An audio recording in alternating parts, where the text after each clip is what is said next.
Just an off-the-cuff still using chat between you and me. Us. We want to talk right down to earth in a language that everybody here can easily understand. Who are these people? It's us. We're these people. I love that intro. I love that intro so much. I'm here with a different co-host this time, Oz LaFave. Hey guys, thanks so much for having me on. Friend of the show, DJ Joe Nice. How are you, friend? What's good? And you hear Nick say this all the time. The United States is the most propagandized country in the world. We are so fucked, you guys. Again, I'm sorry for being cynical, but seriously, we're fucked. We are fucked. We are well and truly fucking fucked. Just appreciate all the work that you do and the platforms that you all are providing. Hey, doing good. How are you guys doing? And as independent media, we have a responsibility to be, we don't hide our bias, obviously, but we must stay true to the facts. What's up, Pam? Cheers and salutations. Smoke 'em if you got them. But I am here with a man that I've been waiting to talk to for the last couple of years, Nico House. As an educator, what I would suggest is that, first of all, podcasts like these are made. So you need to be an example for the people and for the future, knowing that your words can actually change the future. What do you feel? What would Kwame Ture feel we would have to do? Well, politics is every day of every minute. You have to be aware of what's going on. Not voting on one day, so the vote has never meant anything. So I'm not a Democrat. See, I would call that guy the Black Obama. No. The issues that we talk about, listen to us. As always, kids, labels are bad. Stay independent. Good night, fam. INN News.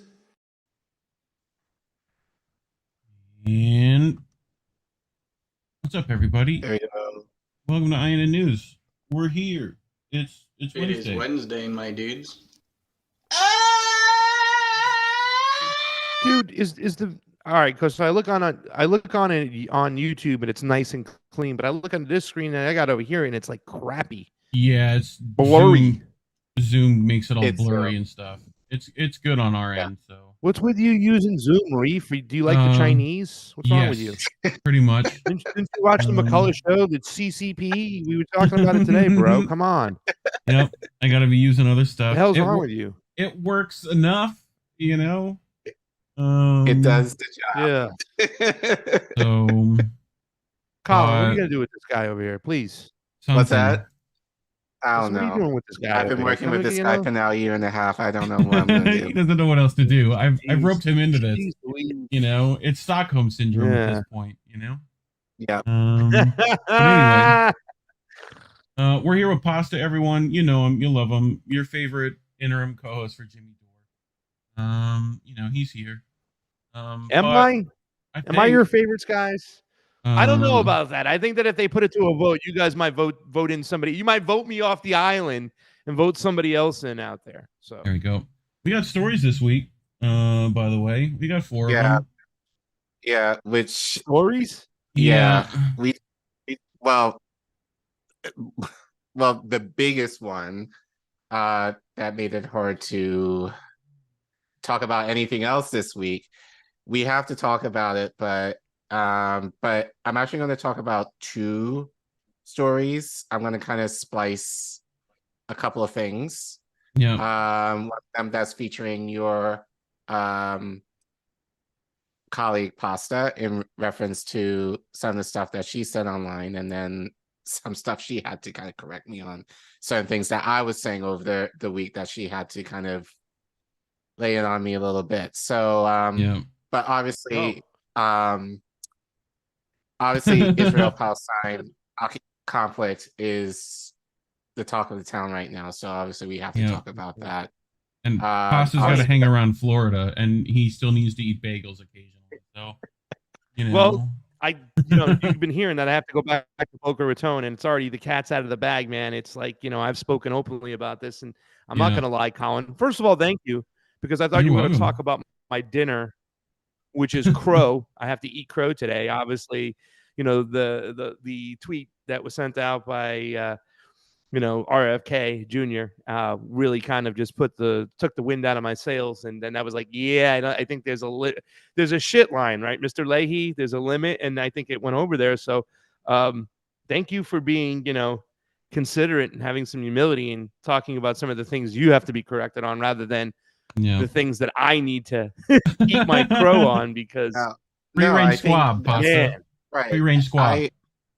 I always say in space, I part of the thing, and I mean, we've talked offline, you're definitely one of the people that I've watched that somewhat kind of encouraged me to get into the space, and I've met you personally a few times before, but biggest thing for me is I don't come into this as an expert really in much. I just say I'm just a regular guy who is a teacher by day, who just happens to care, who makes the connections to how our government basically fucks us over, and doing what I can to make change in the little ways that I can with the platform that I have. And, most of the time I'm learning shit as we do this. It's often that I read, I listen, I kind of take in what people are saying, like you, and feed and others, and then try to make sense of that and try to apply it in a way that makes sense. And again, with kind of the Israel-Palestine thing, I've been very thankful, especially to Reef, that we've had talked quite a bit about Palestine before this. So we have a good base, some knowledge at this point as to what we're talking about. But given the history of it, which we also kind of shared on this podcast before, it's made me very staunch in my stance regarding the conflict, and I've said this online, and I'll say it again, as a Black person whose ancestors had to go through similar stuff that the Palestinians are currently going through and Black people are still going through.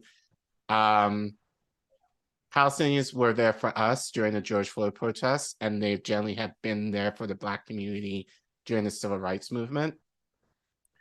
And I don't see how, as a Black person, I cannot stand in solidarity of them in large to capitalism, Zionism, all the isms that are affecting this conflict. But at the Irish of the day, too. Irish been on it too. So so I brought some palate cleansers, so it's not all Palestine. No. I figured we'd yell at Hillary Clinton for a bit, and then the Replicator Initiative. Nothing like other foreign things to distract us from what really happens. But you know what? I don't know how long the show is going to go for. I got about an hour and change. So maybe we should start with the Palestinian stuff too as well. Yeah, we're about because to here's head the that funny way. thing too as well, and I got to say this, that even still with my point of view of saying, all right, I'm walking away from this whole situation. I don't see there's any way I could support a person whose number one goal, right, or his number one message was to make sure we don't go to war with Russia, put himself in a position where he said he's going to unambiguously support Israel, which eventually is trying to goad us into a war with Iran that could lead us into a war with Russia. That's just contradicting yourself completely, right? I mean, it could lead to this, and this is the geopolitical ramifications we have.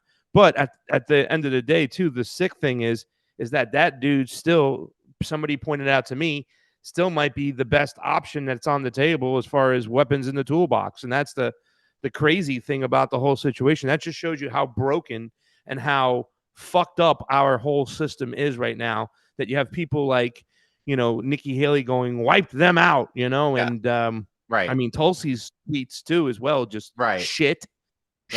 So, I mean, we're in a really, with back to your intro with Misty going, we are fucked. We are fucked. Yeah, she's right. We are fucked. Sorry, guys, go ahead. I mean, speaking of fucked, you have this documentary out, which I wanted to showcase the trailer before we get into other stuff, and tell people to go watch it. So this thing, Thank you. which you're going back, I think. When are you heading back? Next month, right? Well, right now we were going to go to, I was supposed to go to Argentina for the first round, and we've now moved Argentina to the second round. So it looks like on the 20th is the set day. And the thing that's really sad though, Reef, is the fact is that they're not verifying me or monetizing me on this channel yet For some reason, they're running all the stall tactics and whatnot. So it's got to come up with another plan, maybe going to Rumble. And these videos tend to do a little bit better on Rumble because people are paying more attention to Lahaina. Yeah. Because they're looking at Lahaina, like Gaza, as another 15-minute city, possibly, right? Yep. Right. Yep. Well, here, I'll roll this bean footage here, and we'll be back in 2 minutes. We finally made it. We're here in Maui. Just a couple miles up the road over there. That's Lahaina Beach. An outrageous fire broke out, killing hundreds, if not thousands, with thousands more missing. They feel that number of 150 people dead is a slap in the face. Thousands are missing. And when they say missing, they just haven't been identified yet. We're going to talk to the citizens, the locals, the indigenous people here at Lahaina to get some answers. They've been telling people, don't come back here. You can't breathe. You can't drink the water. Trying to scare people away. And that seems like they want to have a land grab.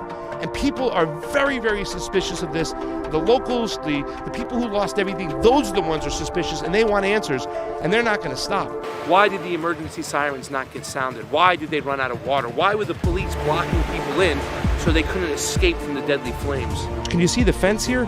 That fence that you got right over there is going ripping all the way around and about, so people can't come in through the other side to see what's going on. They're not allowing anybody in unless you have a house that's standing. Even the people who lost their houses, they told us yesterday, they're not allowed to go into the zone. So they can't have any closure whatsoever. Why is the governor saying that Maui is closed when the whole island is dependent on tourism? Why are FEMA and Red Cross dragging their feet? At the end of the day, we do know this for sure. The response, the emergency response has been crap. It feels like it's an orchestrated gentrification of sorts. They want people out, they want the locals gone, they want the indigenous people gone, and they want this land. Finally, we're also here to understand what we can do to help these people stay in Lahaina. Lahaina has a history that is rich in tradition. Not just locals lived here, but indigenous people lived in Lahaina. Lahaina was the capital before the American Empire had taken over. They're not wanted here anymore, that they're not getting the necessary means to stay and fight and live where they've lived for so long. And Lahaina, that is just destroyed, would be a perfect prime spot for them to go, let's just wipe it all out and let's build up from scratch. We need to understand what we need to do as citizens here in America to help these people today. I'm Craig Pasta Jardula. Let's go find out. Well, there you go, Pasta. You did some good stuff, man. I watched it. Fantastic stuff. You know, anything you want to say before we head into other stuff? It's just, I'm looking to go back soon because we have to pick up a lot of the pieces. A lot of the Red Cross programs, as far as housing, have ended. People will be thrown out in the streets, have to force to leave Maui, maybe head to the mainland. They're going to try to shut down a lot of the mutual aid things that we talked about, and we still don't have answers. I spoke to somebody today who was in the video. Well, her name is Tina Leah. She's the water woman, I call her right now. She's actually done a lot of studies with the Bill Gates mosquitoes, and it's just sad. It's a sad story. It's hard, and there's a lot of people dealing with a lot of trauma over there. So as I get back there to try to pick up the pieces and tell the next part of the story, knowing that it's a long story, that it's going to play out over the next several years, it's just really it's touching. I'm proud of the work I was able to do, and I'm glad that Jimmy Dore has given me his megaphone to get out there and tell this story. But a lot like the emotions I feel when I listen to Jesse Jet's song about Lahaina, it's hard not to feel that pain that the people of Lahaina are facing, and the people who've lost loved ones.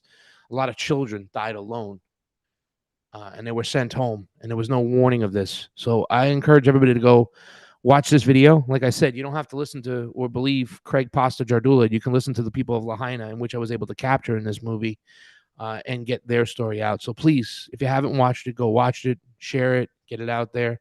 And any way you can help support, there's links to support, and please do so.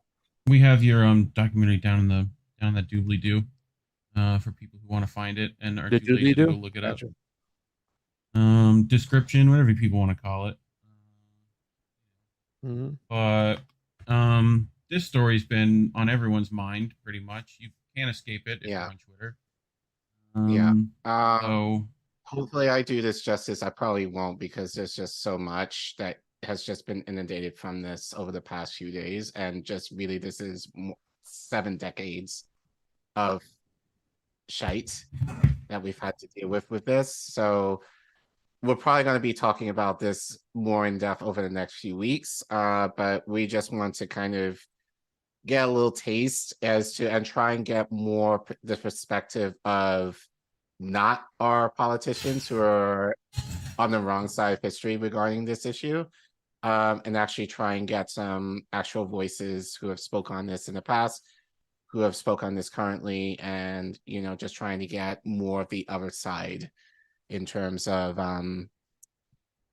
this conflict. So we pulled this from Common Dreams. The Common Dreams staff wrote this over the weekend, where they write, horrific, unjustified, morally wrong, but unprovoked. Nothing about Saturday was unprovoked. After the Palestinian group Hamas launched the biggest attack on Israel in years, with many killed, hostages taken, and fighting raging, many U.S. elected officials released statements Saturday condemning the unprovoked attacks. But many others took to Twitter Saturday to ask incredulously how Israel's continued brutal occupation of the Palestinian people cannot be considered a provocation. So this is from Ahirzar, who tweeted 75 years of ethnic cleansing, 15 years of blockade, confiscation of Palestinian lands, programs on Palestinian towns, desecration of Palestinian sacred sites, daily raids into Palestinian homes, constant humiliation of an entire people. Nothing about Saturday is provoked. Unprovoked. Unprovoked. So this tweet is from Pearls and Irritations, where they write, it's clear by now that whenever you see the word unprovoked being forcibly repeated in a uniform way across the entire political media class, whatever they're talking about was definitely massively provoked. And actually, Caitlin Johnson actually retweeted that. Next one. So this is where, this is where this the asshole. starts. So this is where the fuckery starts. With Hakeem, well, obviously Hakeem Jeffries. We're not going to read all of this because it's just bullshit, but and a lot of you have seen this on Twitter, so we'll kind of go speed run through a lot of these. But he basically writes, my statement on the violent, unprovoked, and despicable terrorist attack by Hamas against the state of Israel. He made a statement. Who else wrote a statement? This guy. RFK. Yeah, we're not going to read that because same thing, pretty much. More or less the same thing. Fetterman, I forcibly condemn these cowardly, horrifying, unprovoked attacks on Israel by Hamas. Which clone was that? Is that clone number 3 or clone number 4? Sure. Fetterman version 3.0? I unequivocally stand with the people of Israel now and always. Mondaire Jones, who lost his seat, is also now making some claims as well. I'm horrified by the unprovoked, heinous attacks against Israel by Hamas, a terrorist organization. I stand in support of our ally Israel and the Israeli people as they fight to defend themselves and protect their sovereignty. Yep. And Richie Torres, another asshole. As a steadfast supporter and ally of Israel, and I unequivocally condemn the unprovoked and unprecedented terrorist attack launched by Hamas and stand with the people of Israel as it rightly defends itself. And he wrote a statement. Again, care? Well, we care, but so I pulled this from AJ Plus, just to give you guys an idea of, so this, so Hamas basically broke through the wall, what if you can call it that, essentially a fence, over the weekend, in an act of resistance. That's what we're going to call it here. So we just want to give, so AJ Plus actually gave a decent demonstration as to what happened and the implications of this since the Zionist occupation overtook Israel back in 1948. So you can go ahead, Reef, and play. When is a border not a border? When it's a fence that Israel built to create the world's biggest open-air prison. Since March 30, 2018, thousands of Palestinian refugees trapped inside Gaza have taken part in the March of Return, demanding the right to return to their homes in what is now Israel. Israel built a 25-mile fence and has shot people protesting near it, saying it's defending its border. But this fence isn't a border. You know how we know that? Because Israel said so back in the 1990s. When Israel and the Palestinian Authority signed the Oslo agreements, this is how they talked about the fence. The security fence erected by Israel around the Gaza Strip and the line demarcated by the fence shall be authoritative only for the purpose of the agreement. That acknowledges that the line followed by the fence is not a border. Israel wants to portray Gaza as a separate country full of people who want to invade Israel. In fact, international law says Gaza is still under Israeli occupation. The idea that there is actual Palestinian sovereignty in the Gaza Strip or even the West Bank is false. Israel continues to control all aspects of life in the Gaza Strip, and as such is deemed under international law to still be the occupying force. In 2010, the UN called Gaza a large open-air prison, and it's not hard to see why. There are only 5 crossing points on the Israeli fence, and 3 of those have been closed for years.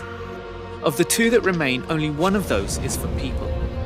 In September 2018, Israel allowed less than 6,000 people to exit through the Erez crossing. Israel even limits what goes into Gaza through the fence.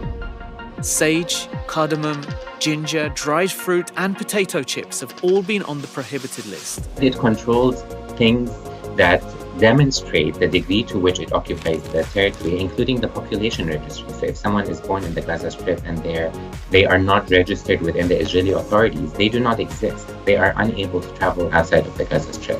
More than 2/3 of people living in Gaza are registered refugees whose families were forced out of their homes by Zionist militias in 1948 in what became Israel. Israel's Jewish majority was cemented by expelling 4 out of every 5 Palestinians who had lived there.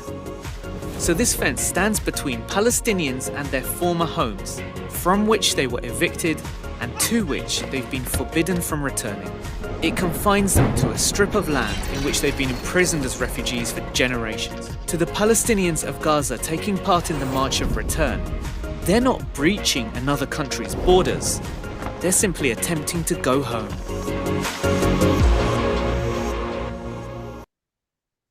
Which, by the way, the March of Return was their... I'm sorry. Go ahead. Can I say something? Yeah. I was just going to say the March of Return, which was their peaceful protest. And what did the IDF do? Target hospital people, medics, journalists, shot people in the limbs, kill people, whatnot. So to sit here and say that the Palestinians haven't tried a peaceful way is just a lie. And not to mention, this is so hypocritical right now with all these people out here condemning what's going on, saying what Hamas did was brutal and barbaric and whatnot. When the IDF does shoot and maim somebody, are they considered brutal and barbaric? When they mow the lawn in Israel, what they call it, just carpet bombing, and they're pulling Palestinian children out of rubble on a regular basis, is that not barbaric? I mean, the hypocrisy is just ridiculous. And like I say this all the time, if you simply look at the scoreboard on the last 12 years and all these conflicts before what happened this weekend, it's almost over 5,000 and change Palestinians killed, right? They're kept just above starvation in Gaza over there because they're limited to what they can get, as you saw in that video over there, to just 250 Israelis that have been killed over the same amount of time. It's so unequal, it's ridiculous. So the hypocrisy runs deep. And I said this, I put this tweet out there, and I was waiting to put it out there because, once again, I'm not trying to try to glorify any taking of women, children, and civilians, but the lies in the mainstream media is ridiculous. Slaves do not attack. Slaves revolt, plain and simple. And to not see this coming, and for ignoring it for so long, while the Israeli government is the one who started Hamas and has been funding Hamas even since back 2019. Is that's 2019 is in our rearview mirror, and Netanyahu was talking about funding Hamas and supporting Hamas. This is completely hypocritical right here, and it was been a mask-off moment for a lot of us here, especially those populist right people who we thought were forming a coalition and were actually anti-war. They're not. No. Right. Especially when right around the corner from this is China. On top of that, they're willing to throw their hat into. So, you might know this lady, Fiorella. Yeah. So, as I said, P had to smack me a little bit because I was saying some stuff over the weekend that she had to. Not bad to be smacked by Fee, right? Not a bad thing. We've all been there. Please, Fee. Don't disregard that. Don't watch that, right? Yeah, but she had to, in her way, she had to educate me on a couple of things that I was saying, and also Indy too. So I do want to. I'll get to where I kind of made him retract some things I said online. But Fee said, I'm going to dispel 4 myths about this conflict. Number 1, for fuck's sake, this war isn't Israel versus Hamas, it's Israel versus Palestine. Stop equating Palestine to Hamas. Hamas is one of many resistance forces and is not part of the PLO, Palestine Liberation Organization, which Fatah is part of. There are also resistance forces outside Palestine, like Hezbollah, that support Palestine. Yeah. This is a Vanessa Beeley thing too, as well. Vanessa Beeley talks deep, about that. So if you want to know a little bit more about the fact that it's just not Hamas, and listen, the way they frame it, it's Hamas. So therefore, they can justify what they want to do, the ethnic cleansing that they want to do. They can justify it by saying it's Hamas, it's terrorists, it's Hamas, because even the leftists in our Congress call Hamas terrorists. So please continue. Right. Yeah. What Hamas is and isn't. Hamas, on that note, has various factions and is a divided and divisive group. There are certainly rogue factions, and the group as a whole is entirely trusted due to its creation by the U.S. and Israel to undermine socialist government in Palestine, funding, and past grievances.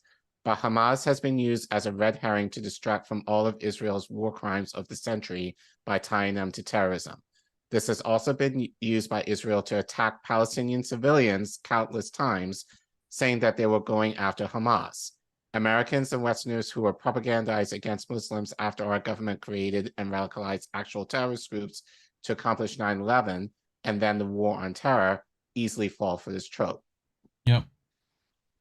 Yeah, and we got a story from Vanessa up later, so definitely make sure people read their homework, So number 3, this narrative that Israel must have let this happen, by all accounts, appears to be false Zionist deterrence. The idea that Israel is too high-tech, too powerful, and too intelligent to fail is only a plausible idea if we are led to believe everything we hear in the West is true. Israel, after all, has only attacked women and children with rocks and fire as a weapon, since most of the older men are in prison or dead. It's also true if you believe that you can dismiss all of the work the resistance has been doing for over 75 years, or maybe you don't know. But it truly would require all the resistance forces to be on it, and these people are extremely intelligent. In on it, and these people are extremely intelligent and would have seen through this. Even if you could have some cooperation from inside Israel, that would be the work of the defense forces of Palestine, not of Israel. The truth is that Israel is but a hologram of what it's been projecting out into the world, just like the US. And similarly, like the weapons that are sent to Ukraine, the weapons that are sent to Israel and all of that surveillance intel matters little when it comes to on-the-ground combat and being able to use these weapons with the facility and ease needed. It discounts the fact that scientifically people who had lost everything and all to fight for their very existence have more determination to succeed. Not saying it's impossible, but highly improbable and a very Zionist position to think Israel is invincible. They got caught off guard with their pants down. That's the story. Sorry it hurts so many to believe it, but Goliath can fall. And a lot of what she said there, that was actually something I was thinking in terms of, well, we're sending almost $4 billion to Israel each year, like, how is it that they were able to, somehow allow this to happen, given, so that was kind of what I was asking over the weekend, and then Fee and Indy had to kind of correct me in sharing you actually have the wrong take on that. So I do want to retract kind of misstatements that I made on Twitter on that. But, as Fee said, this is something that has been, as far as this resistance has been in the works for over 7 decades. So, so what did you say that you had to retract, buddy? Well, I said, I had the idea that, look, we give Israel $4 billion in military aid a year. Mm-hmm. And somehow you would think that with that money that they shouldn't have had this breach in this map. It got let happen is what we were thinking. And I was thinking that in terms of, Bibi is under trial right now for corruption in government. So the distraction would be nice in terms of, having this be kind of a thing that their people are focused on versus his corruption. So I just kind of figured. Can I say something? Yes. We don't know exactly. We don't know, right? Like, because, there are people, who are kind of saying out there, well, isn't it kind of funny that as soon as the Israeli funding stops, this thing happens? Like, and there's a lot of people who believe that this was let to happen. We don't know. I don't believe it was. And let me tell you something, Collin. I'm always in between A and B, where people are like, oh, this is naturally occurrence. How could we not expect the Palestinian resistance to come back and fight after 75 years of oppression, after 17 years of a blockade, after the treatment? They have nothing else. They have nothing to lose at this point. And eventually we saw this happening, and the date it happened 50 years to the day of the 1973 war and Yom Kippur. I don't think it was a war, but a conflict would happen, so it seems like it's a natural thing that happened, but it does let the floodgates open for what a lot of people believe is to come, and that is the flattening of Gaza, the ability to turn it into a 15-minute city, and allow, the next part of the whole phase of the Malthusians to take place, which is, the destruction of the planet, World War III. And a lot of people don't understand that this could spin out into World War III. I always feel it's somewhere in between, right? Yeah. Because I don't believe this was allowed to happen, or it's something that they just said, okay, let's have this happen. The fact that there were 5,000 rockets, let's say there was 2,500 rockets. Those rockets had to be collected over a certain amount of time, hidden, put aside. So it takes some time for that to happen, right? And so the soldiers who broke through, the Hamas fighters or the Palestinian resistance fighters, whichever they were, Norman Finkelstein pointed out that was the first time some of them were on the other side of that fence. Well, that takes a long time to get people mentally in a spot to go and do that and plan that. So I think it's somewhere in between. It's kind of like Lahaina, where a lot of people are like, oh, that's it. They just turned on the switch. They inflamed the place. And that was, the end of it. No, the conditions that led Lahaina to be a tinderbox took place over a couple, decades, right? Yeah. The sugar industry, bailing out of there, and all of a sudden they stopped irrigating that place. The grass that was brought in from the cattle that was indigenous of Africa that burns a lot bigger. You know what I'm saying? This stuff happened for quite the water diversion for so many years to have the table set for Lahaina to be a tinderbox. Right. Either and then way, they got the sharks there's with the laser always beams. The shark. There's either way. There's an apparatus. There's a mechanism. There's a system that comes in, disaster capitalism or a disaster situation, that just goes to work right away to pick up the pieces. So, sometimes it's A, sometimes it's B, sometimes it's in between A and B. So I don't know if that to excuse that theory that it is something that could have been let happen. You got the Egyptians saying that they tried to warn.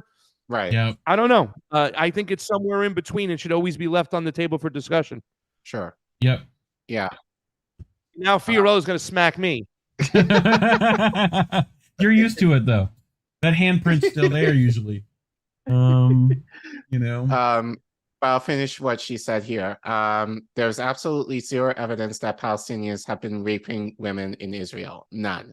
Not saying bad things don't happen during war because it's war, but I've yet to see any evidence except debunked claims. It is in fact another red herring the West has used to blame the people rising up against their foreign policy. So she made an example in another tweet. By the way, there's evidence of Israelis, Palestinian women playing videos I and others have shared. So that's what Fee, shout out to you, said. And now she got a There's little also bit no evidence, Collin, of babies being beheaded now. Beheaded? We know as well. Joe Biden's seen it though. Propaganda, So. you know, You babies being beheaded. Incubator story all over again. And this is once again the propaganda to justify what they want to do. That's what this is. But I've seen plenty of pictures online of dead babies on the Palestinian end. Yes. Being pulled out of which rubble. have been very literally. Yeah. Charred, lifeless, disfigured. Gross. Like, but like the time for so pussyfooting around on that issue, I think is done. I can't see that shit and not be angry. You know? Right. So I mean it's a turkey shoot, as that scene in JFK would call it. They literally have them blocked off in a 25-mile area and then carpet bombing it. I don't know how more like anyway. But yeah, he's not the only one to justify the carpet bombing. You know, it's everybody else. I mean, Nikki Haley says wipe them out. You know, Literally. and also there's no evidence of Iran being involved, and yet they all want to point the finger to Iran. They want to get us into World War III. Oh yeah. No, like it's what war doesn't the West enjoy getting themselves into? Yeah. You know, so I guess now that people are kind of a little about Ukraine now it's more or less this, you know, Arab Islamophobia rising its ugly head again now that it's such an easy target for people to get all defensive, which I'm just kind of mad that really coming out of 9/11 that people should really know better. Yeah. But I think obviously because Israel, and I think for a lot of people, especially in this country, there's a religious tie to the country, you know, like that. I think that kind of pulls in a lot of people to be more sympathetic to the Israelis. We still have the guy in a prison cell for talking about the war crimes of that last one, you know. Right. So yeah, but anyway, you brought this as well. Yeah, so this is from Breaking the Silence. Hamas's attacks and the events unfolded since Saturday are unspeakable. We could talk about their cruel and criminal actions or focus on how our Jewish supremacist government brought us to this point. But as former Israeli soldiers, our job is to talk about what we were sent to do. Fred. Oh, there you go. Okay. Israel's security policy for decades now has been to manage the conflict. Successive Israeli governments insist on round after round of violence as if any of it will make a difference. They talk about security, deterrence, changing the equation. All of these are code words for bombing the Gaza Strip to a pulp, always justified as targeting terrorists, yet always with heavy civilian casualties. In between these rounds of violence, we make life impossible for Gazians, and then act surprised when it all boils over. There you go. I mean, they're we war talk crimes. about literally blocking their water and food. Like we talk about they're human animals. We talk about normalization with the UAE and now Saudi Arabia, while hoping the world would turn a blind eye to the open air prison we built in our backyard. Apart from the unfathomable violation of human rights, we created a massive security liability for our own citizens. The question Israelis are all asking is, where were the soldiers Saturday? Why was the IDF seemingly absent while hundreds of Israelis were slaughtered in their homes and on the streets? The unfortunate truth is they were preoccupied in the West Bank. We sent soldiers to secure settler incursions into the Palestinian city of Nablus, to chase Palestinian children to Hebron, to protect settlers as they carried out pogroms. Settlers demand that Palestinian flags are removed from the streets of Hurara, soldiers are sent to do it. And we actually have reported on that story last year. Yeah, with Brett. Wilkins. Yeah. Our country decided decades ago that it's willing to forfeit the security of its citizens in our towns and cities in favor of maintaining control over an occupied civilian population of millions, all for the sake of a settler messianic agenda. The idea that we can manage the conflict without ever having to solve it is once again collapsing before our eyes. It held up until now because only few dared to challenge it. These heartbreaking events could change that. They must, for all of us between the river and the sea. Yep. So a little bit more. I want to try and get through. Oh, so this is from the Empire Files. I also pulled. Israel can do literally anything without ever being punished, while Palestinians are punished even when they're doing absolutely nothing.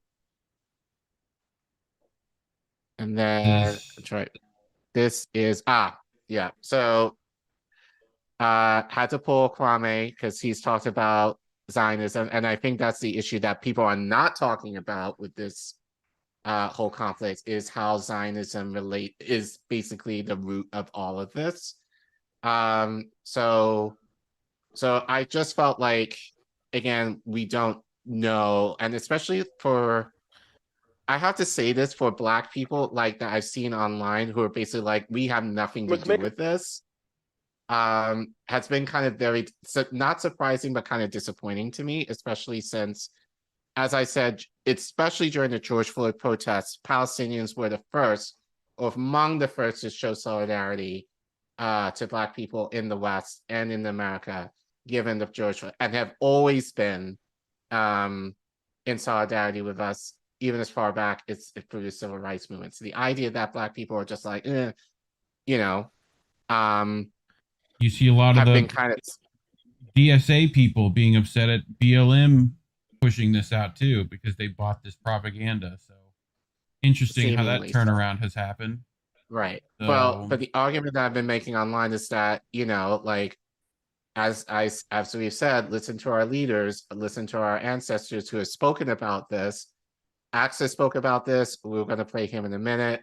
Collin Radix has spoken about, you know, solidarity. Mandela has spoken about solidarity with the Palestinians among the Black community. So the idea that Black people should not be, I think, is just wrong, especially since given our parallel histories in the West.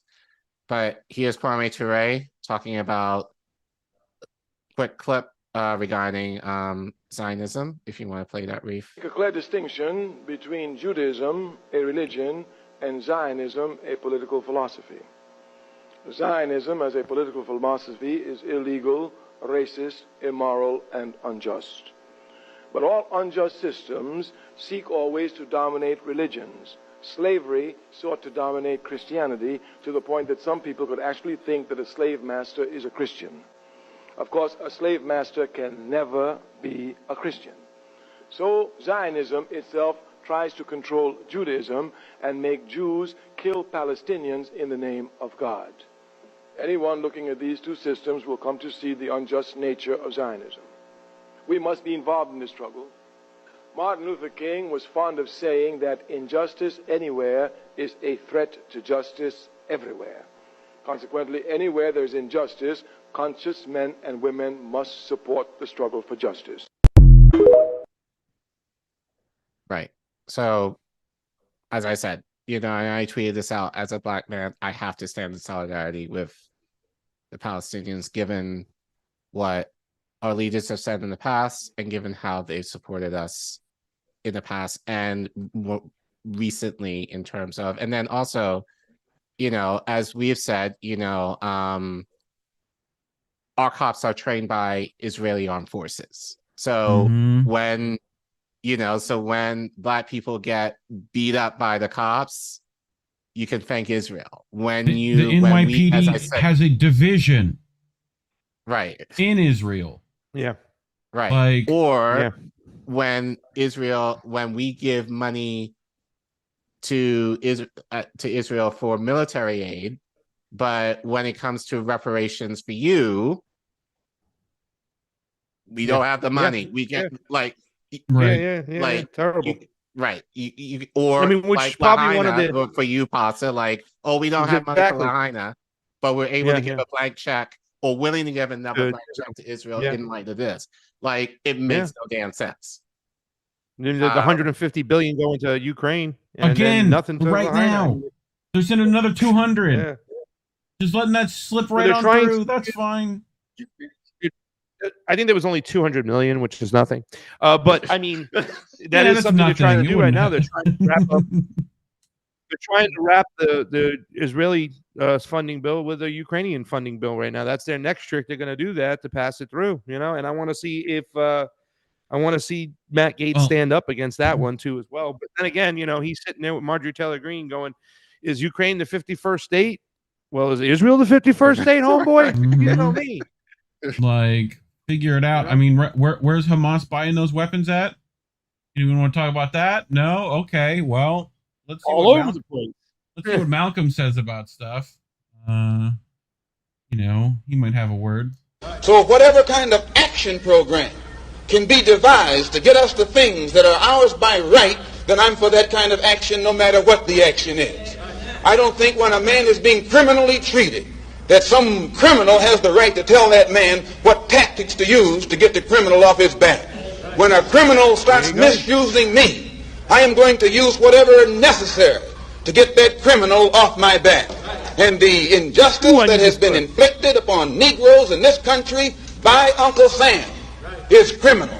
Don't blame a cracker in Georgia for your injustices. The government is responsible for the injustices. The government can bring these injustices to halt. Boom. Insert Palestinians there. Yeah. Yeah. That's why I made the tweet. They Right. don't Yeah. revolt. They don't Right. attack. They revolt. Right. And you're not going to tell them how they can revolt. Anyone here would say, if somebody just stormed into your house and said, no, this is my house now, and confine you to, let's say, the bathroom, you don't have access to your kitchen, your living room, whatever, they just confine you to a room in your house, what are you going to do? You're going to take it, or you're going to act up in defense? Right. You know? So you y'all want have them out. Y'all have fought for less. I know y'all's brothers and sisters. All right? They took your teddy bear and you fucked them up. That's what happened. We got Malcolm again. We got more.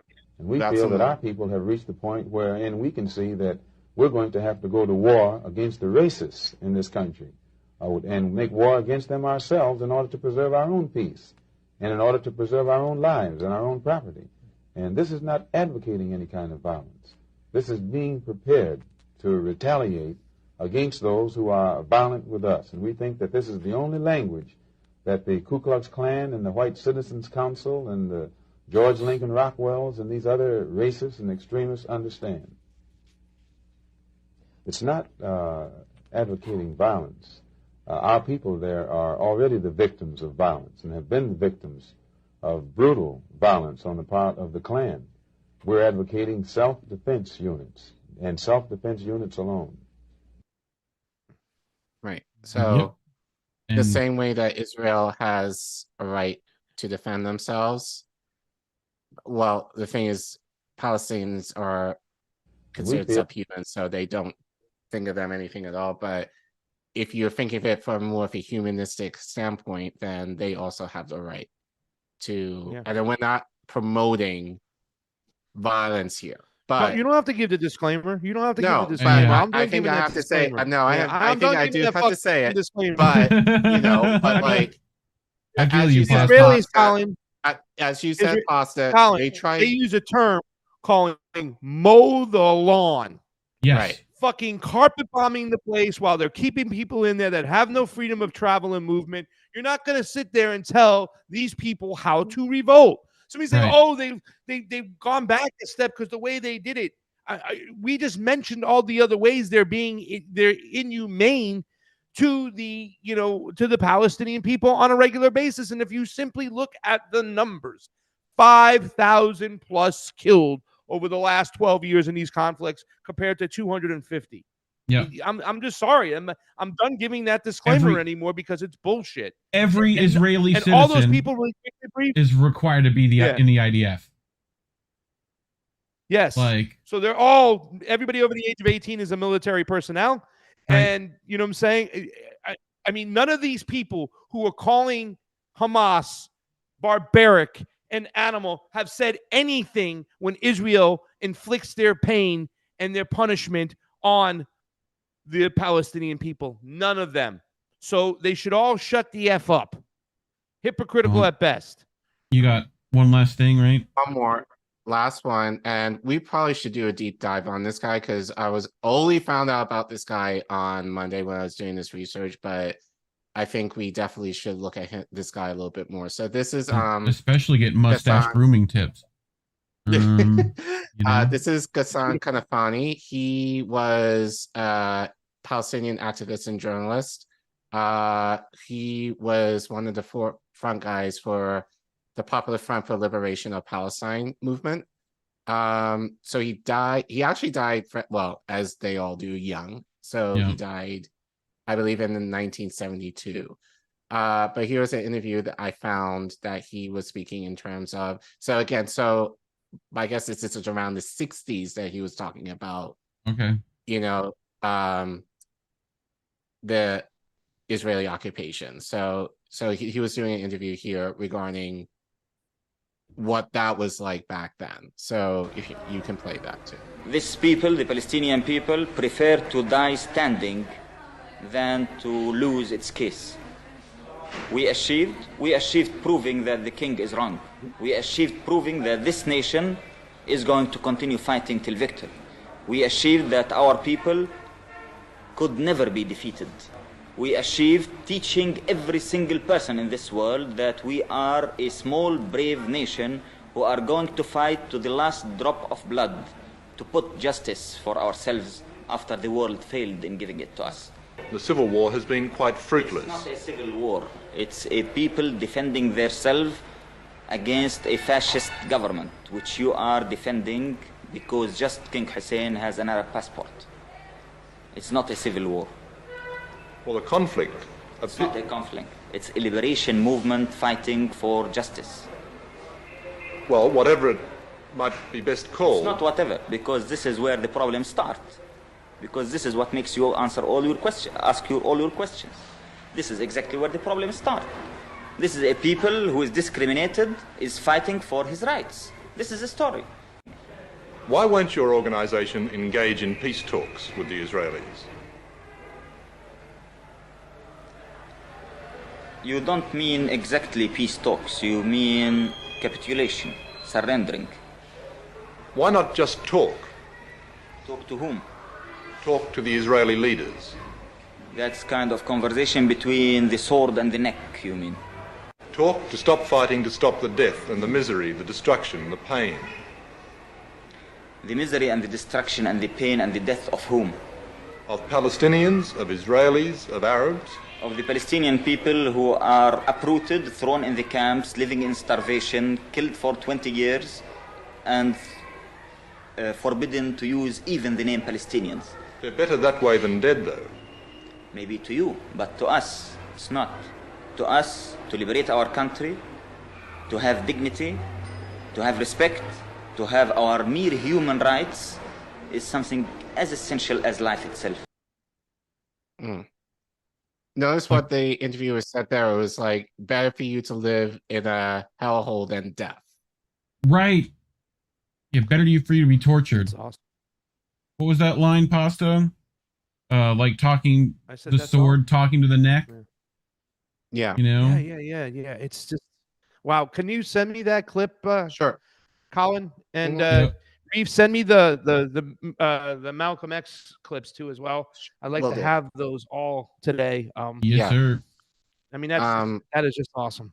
Yeah, but I mean, this was hard because obviously we've just been so inundated with so much misinformation, and then just a lot of the mainstream media has just gone to bat for Israel, which has just been sickening to watch. so, and we're not hearing anything regarding the Palestinian angle at all.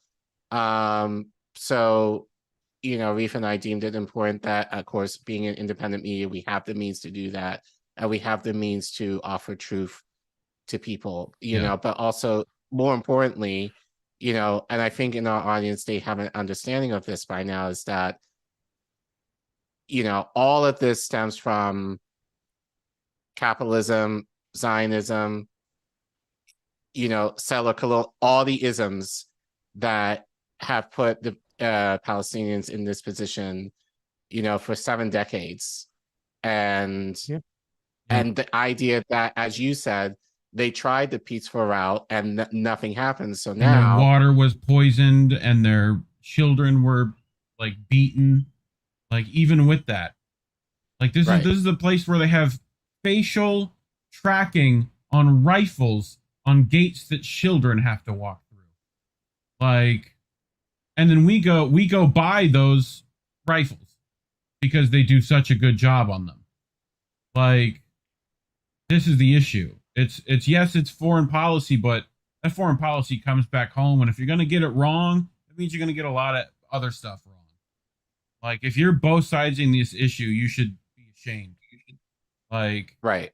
And I mean that for all of the above. Dr.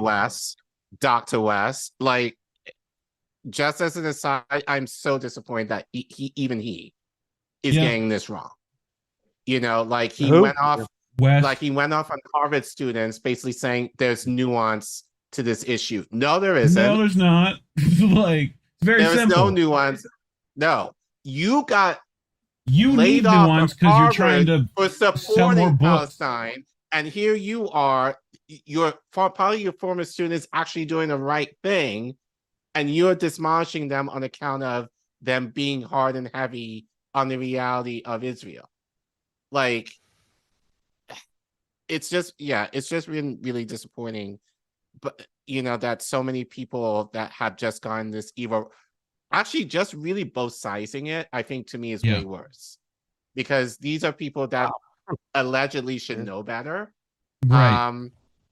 But I will say, I think one thing I could say for independent media, for the most part, for what at least who we watch, I think, I think we had a Zoom call, like, at INN for anyone who wanted to kind of check in, but the idea that people were saying, like, within independent media, we have to get this issue right. Like, we might have various opinions based on certain topics, politically and otherwise, but I think in this instance, I think that was this is your young Jamie Pasa. Right. This is one of those issues where I believe that we in independent media have to be solid on, because especially since for many of us, we've been reporting on this for years. So the idea that people now are kind of, saying that this mess towards, Hamas is a terrorist organization, and, like, we need to stand in solidarity with Israel, it's really disconcerting for a lot of people. But it has been encouraging to see, even online, the amount of support, the Palestinian community has been getting, in terms of, this solidarity that I've seen. So we just have to kind of continue that in terms of the propaganda machine that has already been fueling against the Palestinians in mainstream media. So like I said, we're probably going to talk. Well, I have another segment on this later, but we're probably going to be talking. Closing thoughts. Yeah. I mean, listen, on Friday, I have Mark Sloboda coming on Jimmy Dore show to talk about the geopolitical ramifications of this whole situation. I think that's something that has not been talked about enough. But it seems like the ruling class is slowly pivoting us towards World War III. You know? And the language right now, it takes a lot of courage to talk about the things we're talking about right now, because nobody is speaking up for what the Palestinians have gone through. And we have no friends in Washington whatsoever, zero. We haven't had anybody who's been able to speak up for what's really going on. And it's just frightening to see the way everybody in lockstep went together and are trying to, demonize the Palestinians by what they claim Hamas, without, the Palestinian resistance, other factions just did this last weekend, and it's just frightening because it's so much hypocrisy. If you just go back to when George Carlin said, it's kind of crazy the language they use. They call, Israeli murderers commandos, but they call, Palestinian fighters terrorists. And they've been doing this for quite some time, and they're still continuing to do this. And, I think a lot of people have known, with the billions of dollars we give Israel every year, we're cucks to Israel, and they control a lot of our media. They control a lot of our way of lives. We fund them completely. They have Medicare for all. They have a lot of funding. They have a whole, educational apparatus because we give them this money on a regular basis, yet we get none of it. And it's time for people to wake up and say no more. The best thing we can do, and this is so funny because at the end of the day, one of the best tweets that I saw out on Saturday morning was Dave DeCamp from antiwar.com. When he said, well, that coalition between, the anti-populist, the populist left and the populist right, that was short-lived, meaning the populist right just took off their mask. It was short-lived. But at the end of the day, when you look at Rage Against the War Machine, where we got to meet Collin, some of our best allies from the, the populist left or the anti-war, anti-imperialist left, whatever you want to call us, is still those libertarians that are like, pushing back and condemning this. It's kind of crazy when you think about it, but that looks like that is the coalition. And I'm really just upset that, what Tulsi said, what Bobby said, I can expect Lindsey Graham and, Nikki Haley to be the bloodthirsty, warmongering Zionists that they are. I kind of expected Matt Gaetz and Marjorie Taylor Greene to be there too. But those comments from those two were damaging, and I think they were damaging to his campaign. I think that the crowd that he had on Monday was a lot lighter than it could have been because of the things he said. And people like Daniel McAdams, once again, that libertarian-minded person, called him out and said, "Look at you!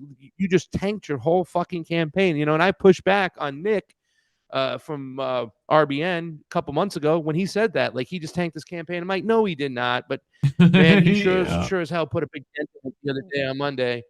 Talk about that crow. I got to go eat a little bit. Between that and his qualified immunity stance, which that people just miss that, where he just flip-flopped on that, where he was saying that we should end qualified immunity because you should, like, so that we can actually. For who?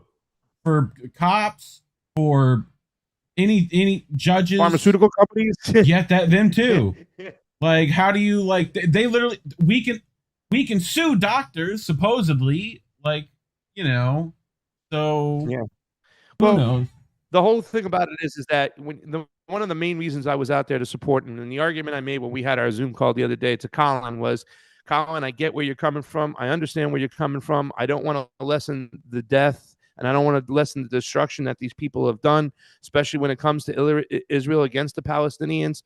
However, I'm going to always look at what we can get. What's the net gain? And it seems with this guy, we have a big net gain. And one of those big net gains was no more war with Russia. The way he would speak about Russia, that we need to put ourselves in the feet and in the shoes of Russian citizens and understand where they're coming from. Well, he just pissed that out the window with that comment when he said unambiguous Putin was a thug supporting Israel like a couple of months ago. Yeah. Well, I mean, they all have said thug and gangster. I know and that's stuff, yes, but I mean, even still, his rhetoric when it came to Russia, it was about putting ourselves in their shoes. He would tell that story about the Russian spy that would come and live with him.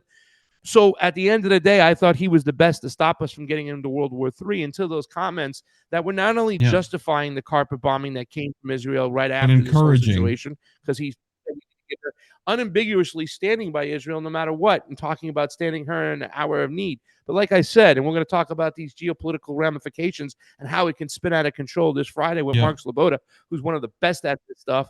What does that mean? Are you going to stand with Israel when Israel attacks Iran and Russia comes to Iran's aid? Does that mean you're going to, once again, this is completely hypocritical what you're saying here and completely contradicts the main reason we were supporting you, to keep us out of World War III. Well, with this statement you just made over here, you just pissed it out the window. And I, for one, am done. But that doesn't mean I want to make an announcement here before I take off, because I have to take off in a little bit. I am still going to go cover RFK. I'm going to still push to get my interview. And when I get questions with him, gloves are off. Gloves are off. I was going to be pushing back against them hardcore anyways, but now gloves are fucking off. Please support me in my work for Lahaina. Yeah. Please support me in my work to go for RFK, because even though I'm going to change that whole freaking thing about he's a once in a lifetime candidate, because he's not. He just showed that. You know, and shame on you, Tulsi Gabbard, for those comments whatsoever. See, you know damn well that we fund these fucking Islamic groups. We fund the most hardcore radicals, from the Mujahideen to Al-Qaeda to ISIS, baby. It's us. We're one who's footing the bill. We're the ones who are promoting the death and destruction. We need to look inward for once and for all, and that's all I got to say on that. See, we saw similarities between RFK, Tulsi, Bernie. They all kind of have the same playbook. They just don't want people to be burned again. Like, you know, everyone's got attachment issues in this space, man. Like, we can, you know, like, I love you, but that abusive relationship ain't helping us, you know? Like, which is why I said to you, Pasta, is like, as we kind of adopted here, INN, we're team none of the above. Yeah, we learned it from watching you, Dad. You know? Right. Like, yeah, but like, the only people that we can rely on is each other. So what we need to do is kind of encourage each other to do the work that our politicians aren't doing, and standing up and kind of calling out politicians on the work that they should be doing. And that's kind of where my focus has and continues to be. Now, if a politician wants to come along and support that, great. Yeah, good for them. But we're not going. I'm done trying to get a politician to give me shit that I deserve. I'm done. Yeah, we can't. I've been done with that. We can't push them left. That's not happening. Like, we've tried that. You know, I want to try and get it for myself, and within through that, trying to elevate and empower others to get it too. Yeah. And that's my priority right now. So, Pasta, thank you for coming. We appreciate it. We know guys, you're a busy thank man. you so much. This is my fourth show of the day. I hope I had enough energy. Dude. And yeah, like I said, I'm gonna reach out to a couple people tonight. Speak to Jesse Jett as well. The trip is probably planning. We're probably moving around to the 20th of this month through the 25th. I'm lining stuff up. I've already been made phone calls. It's going to take a village. It's going to take a lot of help. You know what I'm saying? These trips are not cheap, but however, we could rock them on a dime. And I hope you guys enjoyed my documentary, because I was able to take something, you know, from people who put me on the ground, boots on the ground, and produce something I thought that was very tangible too as well. So thank you guys for always supporting me, and thank you for the love. And I look forward to seeing you guys in person someday soon. Thank you, Pasta. Appreciate it. Tell the people where they can find you. At Yo Pasta on Twitter, X, at the Jimmy Dore Show when he's on vacation, at Craig Pasta Jardula, one word. When it comes to my new YouTube channel that hasn't verified or monetized me yet, they're slow rolling me. So we might have to start a rumble in the next couple days, because it's getting out of hand. And whether if you like Jackson Hinkle or not, you know, a lot of people don't. That's beside the point. He didn't deserve to be platformed, and this shit is getting out of hand. So I guess we have to go look at other platforms. And you know, I'm not crazy about Rumble either. But that house isn't on fire yet. So I guess we got to go where we can go to try to tape it up until if it ever straightens out, until it does straighten out. I mean, best case scenario, we kind of pull our resources together and start our own media. Self-hosting something. Something. They own the satellites, guys. It doesn't make a difference. They own the satellites. You know. Well, and here's the thing: just like when I go to Latin America, the United States empire has to be careful with certain countries, because they don't want to lose the country completely, right? So they have to be careful with their empire. They can't just come in like a bulldozer. So they got to be careful with their censorship. They just can't go in like a bulldozer. So they have to allow us to go in spaces, because if they do go, you know, if they do censor way too much and go too crazy, they will have pitchforks in the street, and they don't want to do that. So just like when they have a country like Honduras, they go little by little. They can't go full-fledged and be just a straight-up imperialistic, lock it down. The United States is controlling it because like Venezuela, Cuba, and Nicaragua, they'll lose the country. So they have to let the devil inside the door. In the case they think they're letting the angel in the door, we got to go play with the devil. And that's what we have to do. We have to take advantage of these spaces while they are letting us in until they set that house on fire. Right now, Rumble looks like the best place to go and at least start some stuff up until we can find other spots. Which, if this gets taken down off YouTube, which it might, you can find it on Rumble. We got that there. It might. So, it might. You know, but appreciate you coming, Pasta. I love you. Keep up the good work. Thank you, Pasta. See you out in the trenches, friend. Collin, you're beautiful. So are you, Reef. I love you guys. You know that. I always Thanks, will. bud. Okay. Love you too, bud. Peace. Peace. How about that? Look at that. We did it. Hey, look at that smooth transition. I know, right? I was ready for it. I knew that guy. Dude, that guy works way too hard. Y'all need to have a word with these people. Like, the caffeine can only do so much, guys. You know, like, but anyway, ready to keep in mind he's on the West Coast. West Coast too, yeah. Can't be that tight. It's only what, like 7 o'clock over there now. Something like that. Yeah, he's just done 4. Again, he's done 4 shows today. He's probably like, you know, Max was over there in DC. Like, they're, you know, coordinating all that stuff is terrible. You know, we know how that is. But oh, speaking of terrible things in DC. I gotta see. It wasn't quite perfect transition. Let's do that, and it'll fix. Go to the thing. There we go. So I brought this story, which is Wicked Witch of the West. Yes. So literally, Caitlin and Matt Taibbi with a 1-2 punch here this week against this despicable fucking cretin. So Queen Warmonger, which, you know, we might have a couple of those crowns around right now. Tulsi looking at you. Right. So Queen Warmonger Hillary Clinton complains about men starting wars. That's what you say? Men starting wars. Madeleine Albright. Albright. Anyone? Yep. Von der Leyen. There's a few out there. Susan Reed. Yes. Yeah. And Kissinger is going to transition any day now. So, you know. But anyway, did you see the Hillary Rodham Clinton Awards? Did you see the Hillies? No. Please, no. I don't well, know. Too bad. No. Yeah. Provided, open up schools. That takes a lot of work, and maybe there is more ways that the international community can intervene more quickly. Both. Let's go here. Wars are waged, and trying in and what's happening in Sudan. But what do you see as the big? Not accept to be sitting with them at the same table. Service program student. What do you see as the biggest challenge for women, peace, and security over the next 10 years? What is the next milestone we are all aiming for? Well, I think the biggest challenge is men starting wars, and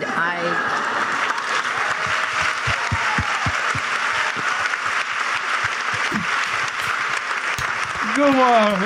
Then you must be a man, because you definitely starting your I don't think they have enough to do.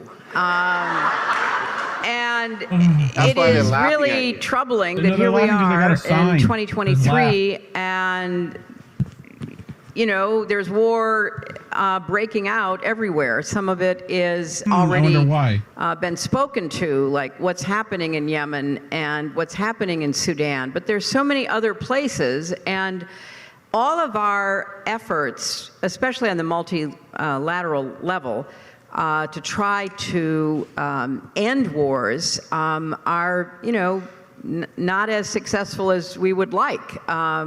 because there's diplomatic efforts going on, as we heard from Muna. I mean, she wants it changed so it's more effective, but it's happening. Muna in the I chat. know that know the you. African Mona. Union and others have been trying she in said your name Sudan wrong, Mona. I'm and sorry. Syria.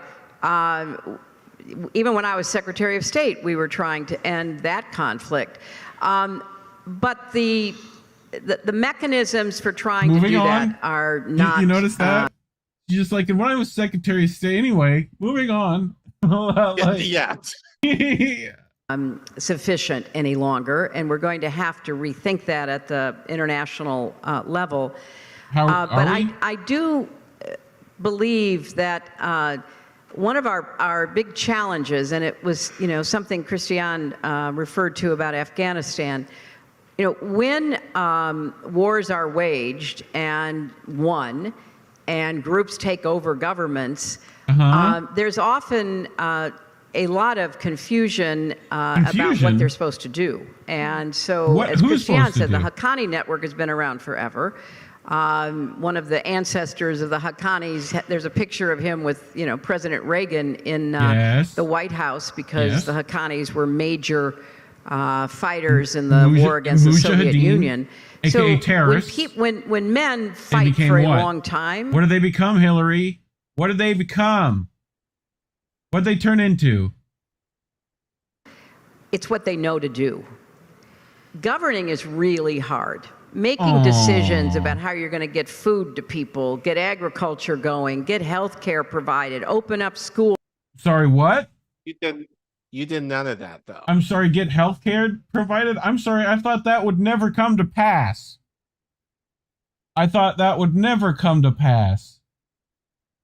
Fucking...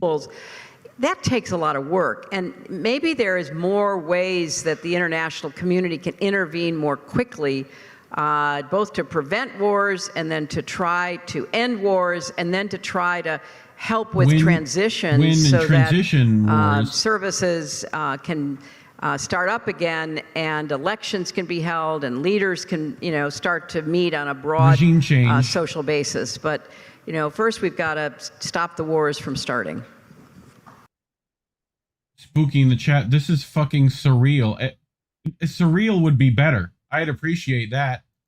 Like a little bit of Frida. You know what I mean? Why did you do this segment? Why? Why? Because it has ulterior things. Open up. We're gonna get there. So, Caitlin. Some days, the Caitlin Johnstone articles write themselves. During her self-titled annual award ceremony at Georgetown University, it was at Georgetown, by the way. Yeah, I saw. Hillary Clinton said, the biggest obstacle to peace and security around the world is men starting wars. Why? During the Q&A segment of the event, Clinton was asked by a student, what do you see as the biggest challenge for women, peace, and security over the next 10 years? The single strongest argument against Hillary Rodham Clinton's suggestion that only men start wars is the career of Hillary Rodham Clinton. This is, after all, the same woman who chortled with delight when she found out Muammar Gaddafi had been lynched in the streets following the U.S.-led overthrow in Libya during her tenure as Secretary of State, saying, I'm sure it did. When asked if his death had anything to do with her visit to the country, the same woman who, as Secretary of State, promoted the plan of arming extremists in Syria with the goal of toppling Damascus. The same woman who, as senator, played a pivotal role in convincing the Democratic Party to support the invasion of Iraq based on lies. Okay? Like those incubator baby lies. The same woman who, as First Lady, said she urged her husband, Bill Clinton, to launch the bombing campaign that would leave Serbia and Kosovo covered in cluster munitions. Where have we seen those been used recently? The same woman who, as U.S. presidential candidate, advocated a no-fly zone in Syria, which would have required attacks on Russian warplanes who violated it, and endorsed the same brinkmanship policy in Ukraine, which eventually provoked the Russia invasion. Which, as I've said, if she were to be president, we would have had an issue with Ukraine in 2016. 2016, it would have just been quicker. A So lot quicker. when Tulsi Gabbard famously dubbed Clinton the queen of warmongers in 2019, it wasn't just empty rhetoric. Don't fall into that same trap there, lady. She just did. Literally just believe did. in the incubator babies, but okay, oh well. You were there, you know what the lies were. You signed up, remember? There's no woman alive who anyone could argue is more deserving of that title. If you had told me there was a Hillary Rodham Clinton Awards ceremony prior to me having read about it, I would have assumed it was an event where women received trophies for killing large numbers of human beings with military violence. It is of course true that men have been the drivers of the overwhelming majority of wars throughout the ages, but that's just what's so disgusting about the modern iteration of feminism that Hillary Clinton rode to prominence on. The girl boss feminism of the Hillary Clinton age has ceased to mean advancing women's interests and ensuring that women are treated as equals to men, and has become a vapid celebration of examples of women proving that they can be just as murderous, tyrannical, and abusive as any man. That was the zeitgeist that Hillary Clinton rode her 2016 presidential campaign on, and when the American public recoiled in horror and refused to vote for her, it was spun as a victory for misogyny. It should have been spun as a victory for would-be bombing victims who would live in U.S.-targeted nations. Hillary Clinton is all the worst things about modern liberals in the Democratic Party. She is a blood-spattered psychopath who has dedicated her life to serving all the worst impulses of the human species: imperialism, militarism, capitalism, authoritarianism, and yes, patriarchy, wearing a grinning plastic mask of civil rights and social justice to convince people to let her in the door. She's one of the creepiest things you could possibly imagine, and the sooner her and those like her are gone and forgotten, the better. And there's a lot more in that list. Is this your spooky? No, that's the later one. But sure, this ghoul could also be spooky month story. So yeah, I mean, mainly it's that we've been through this before with Hillary, with Bernie, with stop letting these politicians pander to you and get you fucked up and then let them lie once they get power and do the most despicable things. I'm sure the calls for misinformation from the people who you thought were free speech warriors will be coming. So prep for that. But Matt Taibbi wants to make that part of this argument. Asking if she's gone mad. She went mad. She knows exactly what she's doing, Taibbi. I wish it were insanity. Hillary Clinton suggests formal deprogramming for $70 million. Okay, so here she is on. Oh, I know. Okay. Yep, here she is on the Clinton News Network. Very strong partisans in both parties in the past, and we had very bitter battles over all kinds of things: gun control and climate change and the economy and taxes. But there wasn't this little tail of extremism wagging the dog of the Republican Party as it is today. And sadly, so many of those extremists, those MAGA extremists, take their marching orders from Donald Trump, who has no credibility left by any measure. He's only in it for himself. He's now defending himself in civil actions and criminal actions. And when do they break with him? Because at some point, maybe there needs to be a formal deprogramming of the cult members, but something needs to happen. And how do deprogramming, Collin? So what do you think that might entail? Feels like holding your eyelids open. I mean, I would say what I want to say, but we will get sure. If I could say it here. But so Taibbi writes, Hillary Clinton last night on the Clinton News Network said of Trump supporters, maybe there needs to be a formal deprogramming of the cult members. This, among other things, came in the context of a report in Newsweek. The effect that the federal government and the FBI in particular has quietly created a new category of extremists that it seeks to track and counter: Donald Trump's army of MAGA followers. That seems like a lot of people. In addition to the obvious observation that people like Hillary seem increasingly unmoored from reality, as well as willfully deaf to the political consequences of their words, maybe we need to formally deprogram you, makes the basket of deplorables episode seem like a Valentine's Day card. Someone should point out that a month ago, on September 8th, Joe Biden renewed the original state of emergency issued 3 days after 9/11 by George W. He spent the last 22 years giving presidents the ability to surveil, isolate, and detain even American citizens. Fortunately, we'll never regret those decisions. What impolitic comment is next? We have enough railway capacity for the job. Welcome future deprogrammed banners above the entrances to decommissioned military bases. These people are truly cuckoo for Cocoa Puffs, and this would be funny if Hillary Clinton's mouth were not such an accurate weather vane for establishment thinking.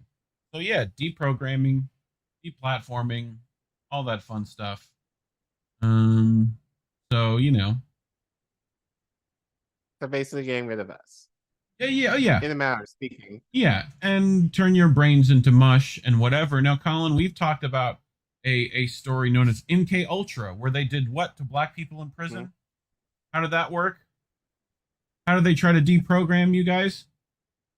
Well, and also putting like benzodiazepines in the food and poisoning you and medically castrating you, and I mean, this is like, that's what they did to Turing. Like, there's a lot of deprogramming that is not great. So yeah, we see you to deprogram. What do you got to do first, Collin? You got to get rid of the original programming. Right. And who caused that? Yes. Right. But that's the thing. It's like, it's just a reminder that Hillary was just a shit candidate. And she fit, and like, just the arrogance of this woman, which you can argue competes with any man. I would more or less argue she's talking about men, but she acts like one. Part of it is that they've gotten worse at lying.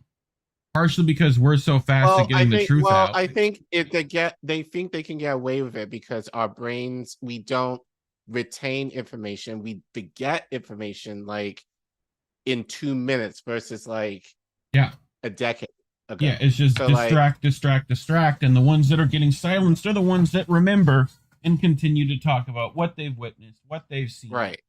You know, and those are the ones who are locked up in Belmarsh, you know, for deprogramming. Like, that dude's brain is not going to be the same when he gets out. So, you know, I don't know. I felt like this story was important just to see, you know, what they're talking about among those circles is the solution, you know? So yeah, how did that one guy put it? The ultimate solution. I think those were the, you know, we're heading there. Like, which you have, I think, a Lafredo video later that people are literally on that thinking. Well, there are people should go watch that. So, that was pretty hard to watch. But anyway, closing thoughts on that, or are we good? No, we're good. I don't want to talk about Hillary. Me either. I'm good with her. Cool. So next then. So while I get this pulled, so this, you said that this is a Vanessa Beeley story. It actually isn't. I think she just posted it on her website. She's got a thread on her Twitter if people want to go to it of like all of her articles, which we've read her stuff on the show. If you go back to we covered one of Nakba stuff of poisoning water. I think it's biological weapons and something like that. I forget what we titled that. So go to our clips, you'll find it. Yep. Or you know, tag Vanessa Billy and in our channel, you probably will pull it up. So, Yeah. But yeah, Vanessa Beeley did have this on her page. That's where you probably got the idea that she wrote it, but she Heb didn't. Jamal. Yes, she is a Palestinian who writer and journalist who based in New York. She now lives in Germany. Yeah. So this is a Substack article actually that she wrote, which I think is very poignant given the weekend's events. So she wrote, despite what you think, Palestinians are not celebrating death, a response. So obviously this is her way of viewing what, you know, people are celebrating, you know, the idea, you know, of Hamas, you know, killing Israelis and you know, torturing them or whatever you want to call it, that we've been hearing in the media. And basically Palestinians are, well, again, the idea is that they're celebrating resistance. They're celebrating the idea of resisting the occupation that has essentially tortured them in essentially a cage for like seven decades. Yeah. That's what they're celebrating. It's not the idea of, well, she's going to get into that. They are also she'll be the best. numb to death at this point. Like the amount of death they've seen, like from the videos I've watched, it's been like, another one. You know, it's sickening. So, but anyway, Heb says, well, she starts with Maya. This quote from Maya Angelou. The cage bird sings with a fearful trill of things unknown, but long for still, and its tune is heard on a distant hill, but a cage bird sings of freedom. Despite what you might think, no, Palestinians are not celebrating death. We do not look at the news and rejoice over the number of Israelis killed. We do not salivate at the sight of blood-drenched bodies. Despite what you might think, we are not well. We do not look at death and feel happiness. The joy you might be seeing is the idea that for the first time in history, we might have a chance to reclaim our land. We might have a chance to end the occupation. We might have a chance to open Gaza's borders, to visit our family without reprisal, and to escape from torturous prisons, this time without a spoon in our hand. Yet, even then, what is it to label it as joy? Yesterday, my cousin-in-law, my husband's first cousin, and my mother-in-law's nephew was killed by the settler colonial state Majid. He was beautiful and just graduated Tal Hij last year. He was only 20. Now he is gone. We are in a deep state of mourning, anger, and confusion as to how this happened to us so quickly, so soon. Our tears have simply dried on our faces as there weren't enough tissues to hold them. So that's his picture right there, Majid. Right. My family and neighbors are annihilated. A whole family was wiped out yesterday, the Agdu Daga family, with 5 beautiful children that were killed. We are now getting reports of 19 members of the same family killed in a single Israeli airstrike last night in the besieged strip, old and young, men, women, and children, all just gone. Then this Then this morning, we learned that Israel is using white phosphorus gas on Palestinians in Gaza, a dangerous chemical that continues to burn the skin even with water. My husband recalls it's been deemed a like war crime-ish. Like we're not supposed to use it for that either.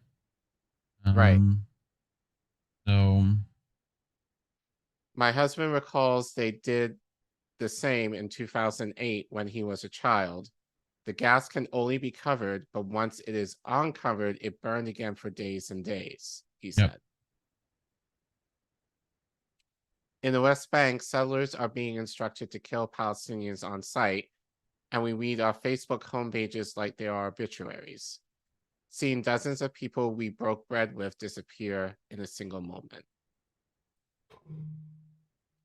When I read posts shocked at how I am not condemning Palestinian militants in this point in time, I feel once again inferior.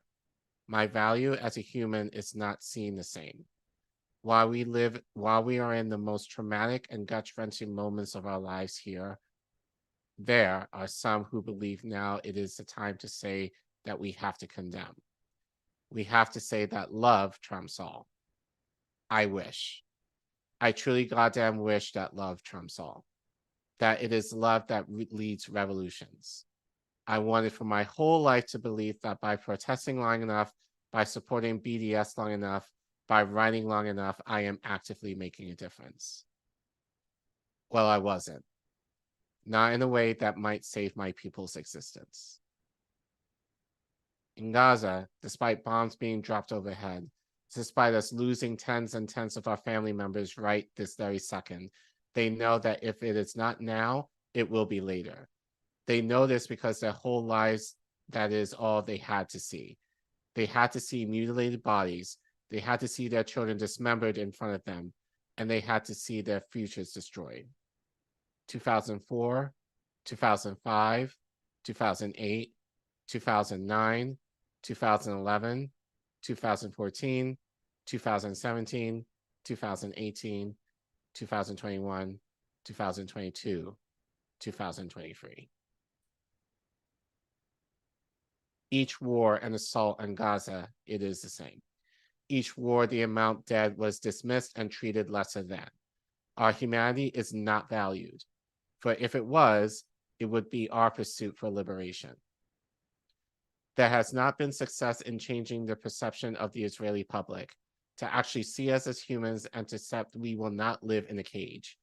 Whether Israelis have an election, we brace ourselves because we know the only way you get polling numbers is by bombing or raiding or arresting us senseless. Usually when they bang the war drums, public support comes running. I am unsure how the colonized mind will decolonize itself to give us our freedom. It has not happened, and I don't think it ever will. We demand and yell on the streets everywhere in the world, Gaza, Gaza, don't you cry. We will never let you die. We march in front of Zionist embassies and write to politicians, and we demand them to stop sending aid. We make vigils and hand out posters for them to be ripped up in bins. While our family dies, we have to watch the apathy of Westerners who will never join our struggle for liberation, who will never see us as human, who will never allow us to breathe. People like Maxwell Frost, who join these Right. people, break bread with them, tell them their struggle is legitimate, and then disappear and ignore, and then say it's unprovoked. Like, anyway, I have anti-Zionist Jewish friends who are rightfully scared. Yep, as do who are we. conflicted, who are conflicted and hate that this has happened. I understand because for a majority of your life, this fear was only an abstract concept. The damage that has transpired was only described theoretically in the past, and you worked tirelessly to try and change it. However, at the end of the day, you can maybe turn your minds off, go to a cafe, or enjoy a glass of wine because it wasn't your pain. We couldn't. We never could. After we worked together, at the end of the day, us Palestinians went back to mourning. Our pain never ended after the protest or the vigil. We had to deconstruct our pain to therapists we couldn't afford and try to move on from the death, from the tragedies, from the violence because we couldn't do anything else. At some point, this became too much. I pray for the day to walk through Jerusalem or to fill Jaffa's waters or to sit at Acre's ports with people of all faiths who see me as human.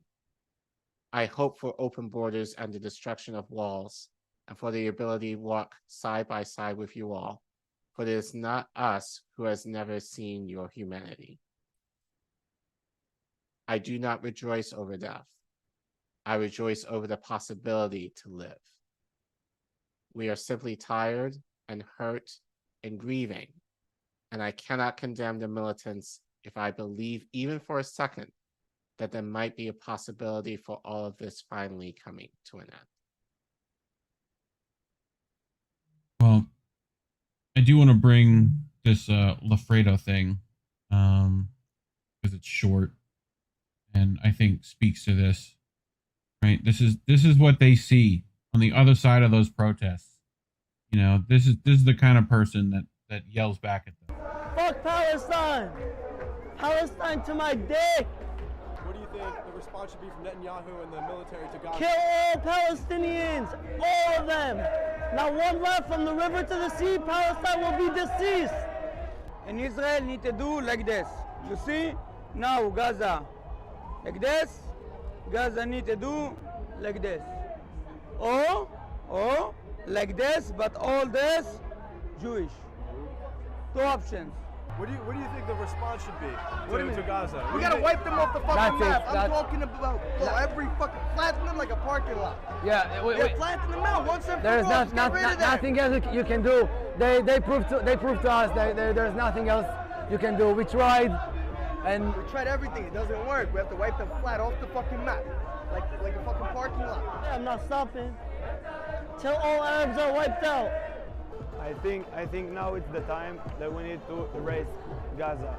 There is people inside, our people inside, that kidnap, and now we need to kill all of them and free Israel. All of their belief is killing Jewish and killing and murder our people. Flatten it. Flatten Gaza.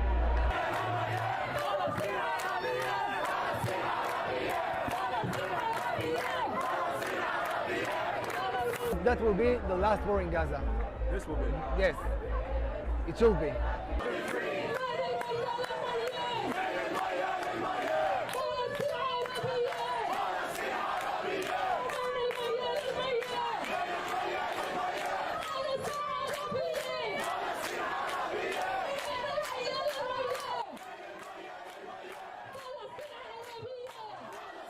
That's NYPD drone. Guarantee you. Which we'll get to that in our next story. But thoughts? Like, where have we heard that kind of talk before? I mean,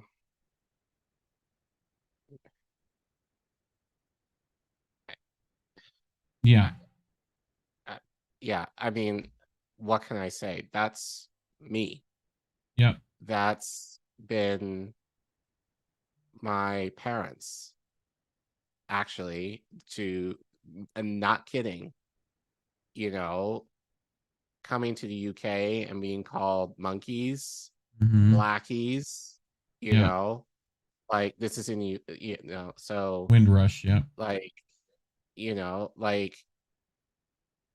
my grandmother on my dad's side was born, like, slavery was abolished in Barbados, but it was still pretty much a thing. Yeah. At the turn of the century. So this is my experience.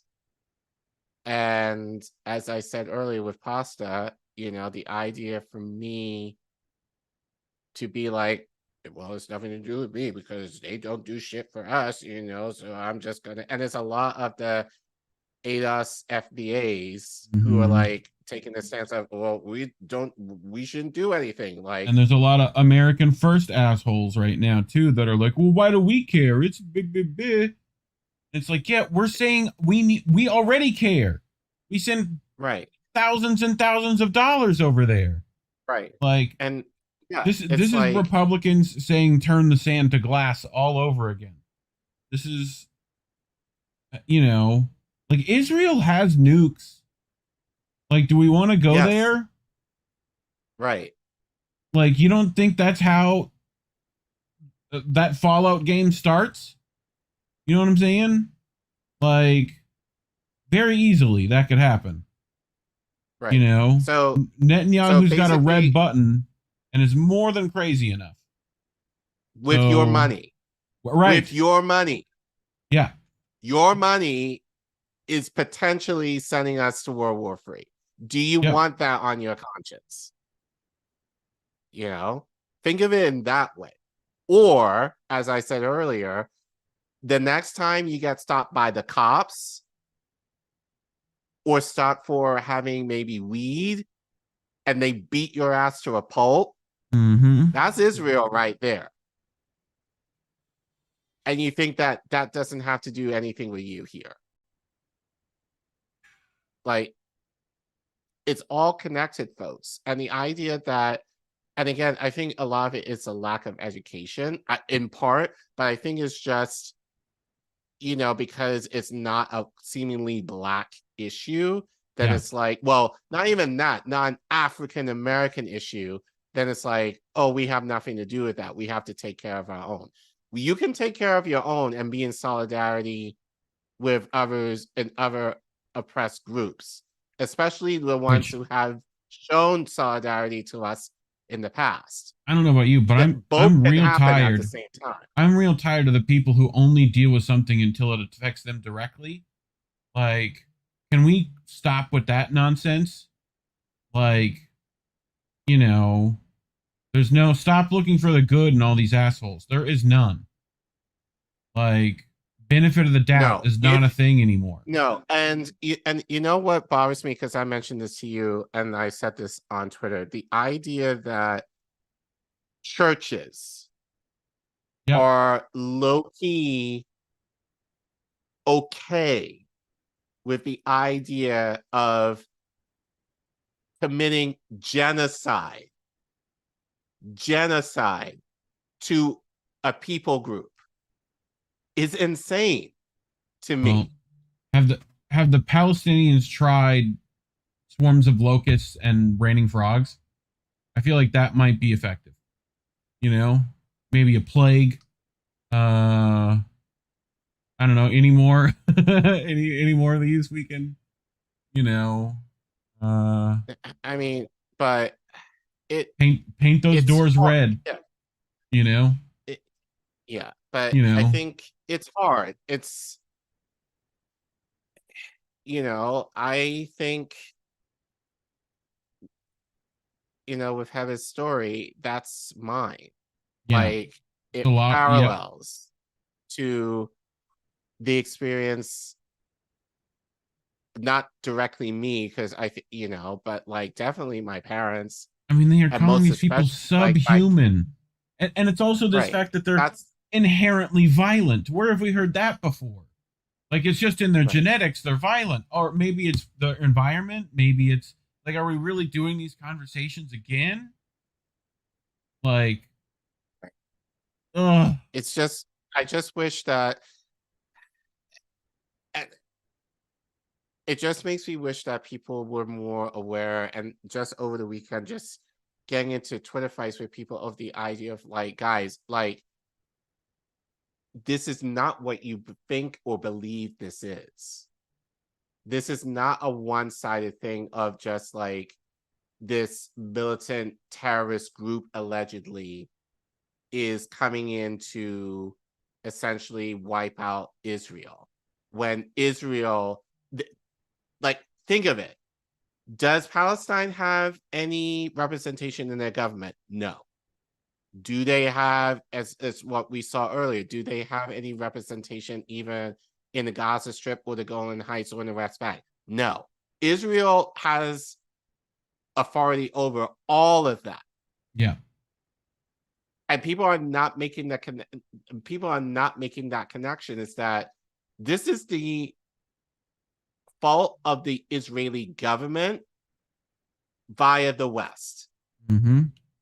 In terms of the money and the political and religious capital, let's call that out too. Similar to how we supported Muslim Wahhabism for our own nefarious means of fighting Russia, we are now funding fundamentalist like Judaism, like so that we can have. Joe Biden said if Israel didn't exist, we would have to invent an Israel. Right? Right. Like we need that in that region. Essentially, right. I mean, if that goes down, which look, BRICS, Kadyrov is sending stuff. Like he might not be the only one. Cuba sent stuff last time. That might be part of this. How many South American countries might do that? They're pretty, they understand a colonial British power, giving away their government. Like, they get it. So, Ireland might, car bombs might show up. You don't know. Like, they've been on this for a minute. Sinead O'Connor's been singing about it for decades. Rest in peace. Right. Right. Like even Bono got this right once. Like, anyway, I think it's important to pay attention to, but yeah, it sucks. Anyway, on to our next story. Look, pay attention here. Everything in the world happening right now.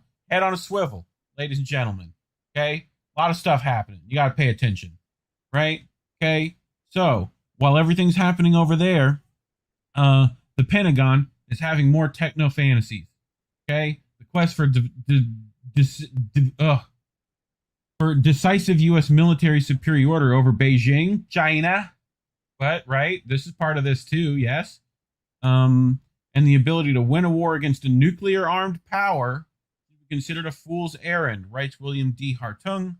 But it isn't. I know Hartung's got a little bit of weirdness occasionally, and Tom Dispatch and whatnot might be a little too close to stuff, but I brought part of this article, full article, in the description below if you want to read it.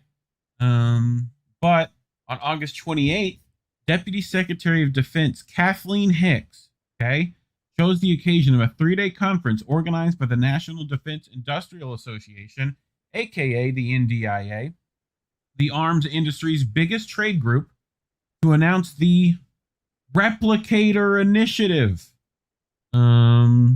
Shout out to those replicators. These guys, people know them. Pretty tough. Teal'c had a tough time with these. All right. So among other things, it would involve producing. What is it producing there, Care Bear? You know these things. Drones. Swarms of. Where have we seen this before? Don't give me PTSD. I know, bro. That could hit thousands of targets in China on short notice. Call it the full-scale launching of Techno-War. Her speech to the assembled arms makers was yet another sign that the military-industrial complex President Dwight D. Eisenhower warned us about more than 60 years ago is still alive, all too well, and taking a new turn. Call it the military-industrial complex for the digital age. Hicks described the goal of the REPLICATOR Initiative this way.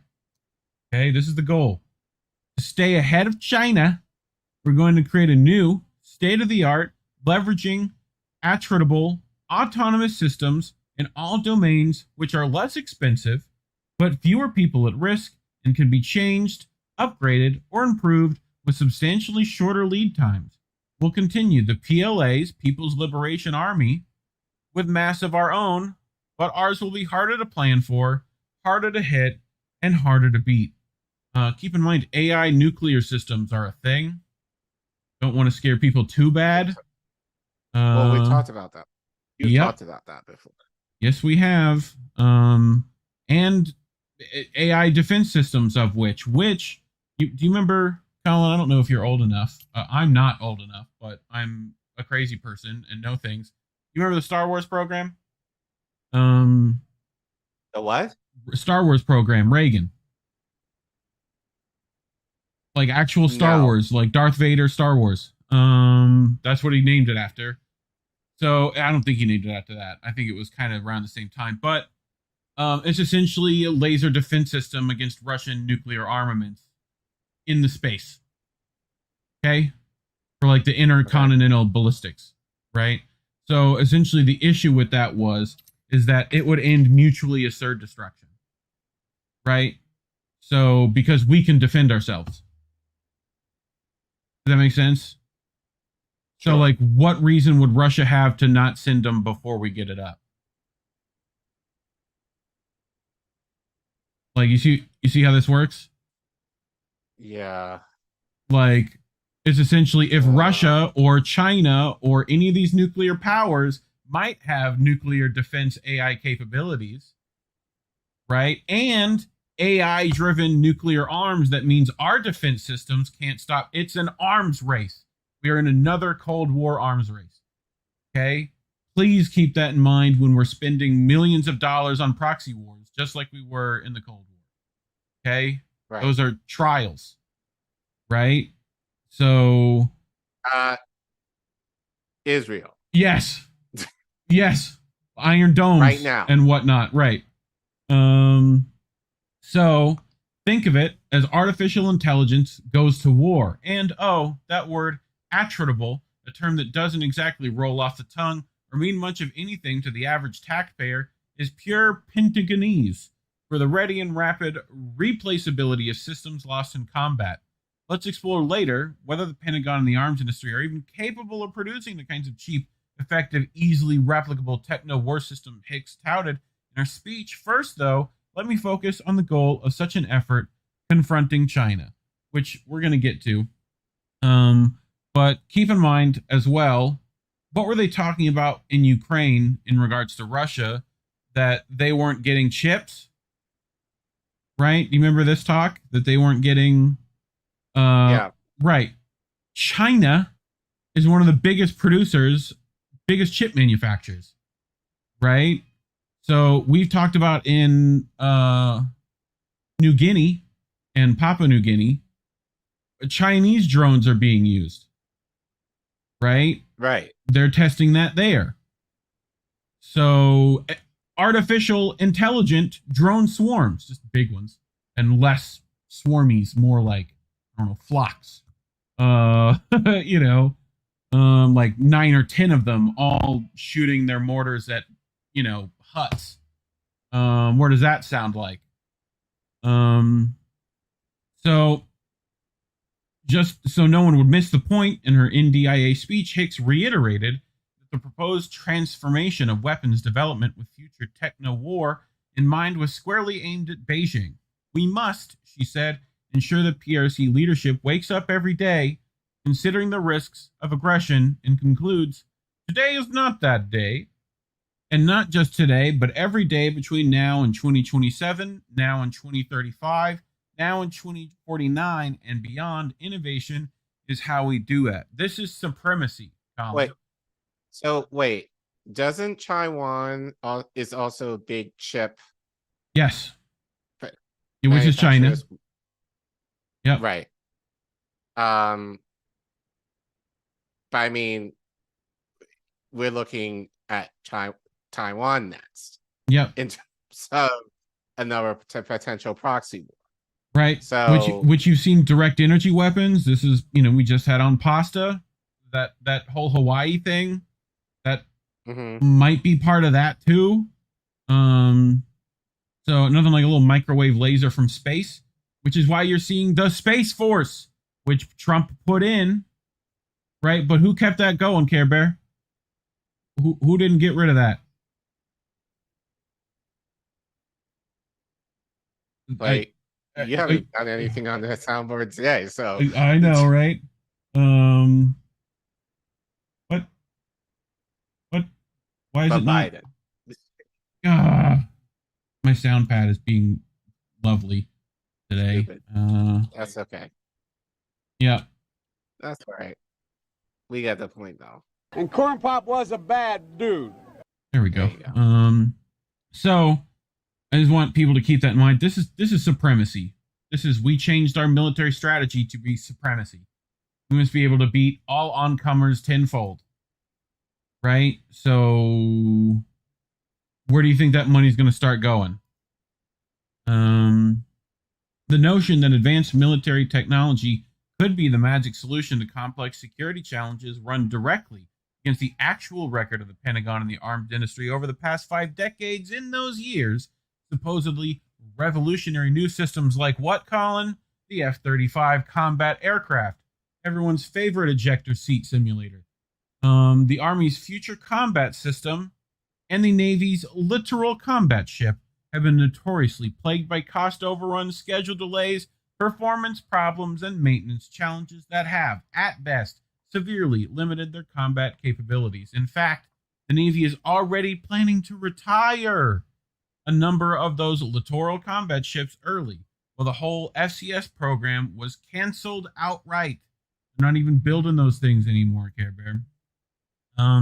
But you can count on one thing. The new approach is likely to be a goldmine for weapons contractors.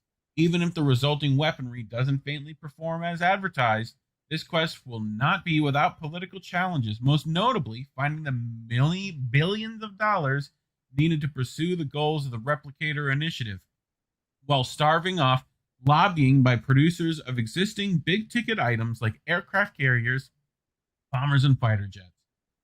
Members of Congress will defend such current generation systems fiercely to keep weapon spending flowing to major corporate contractors and so into key congressional districts.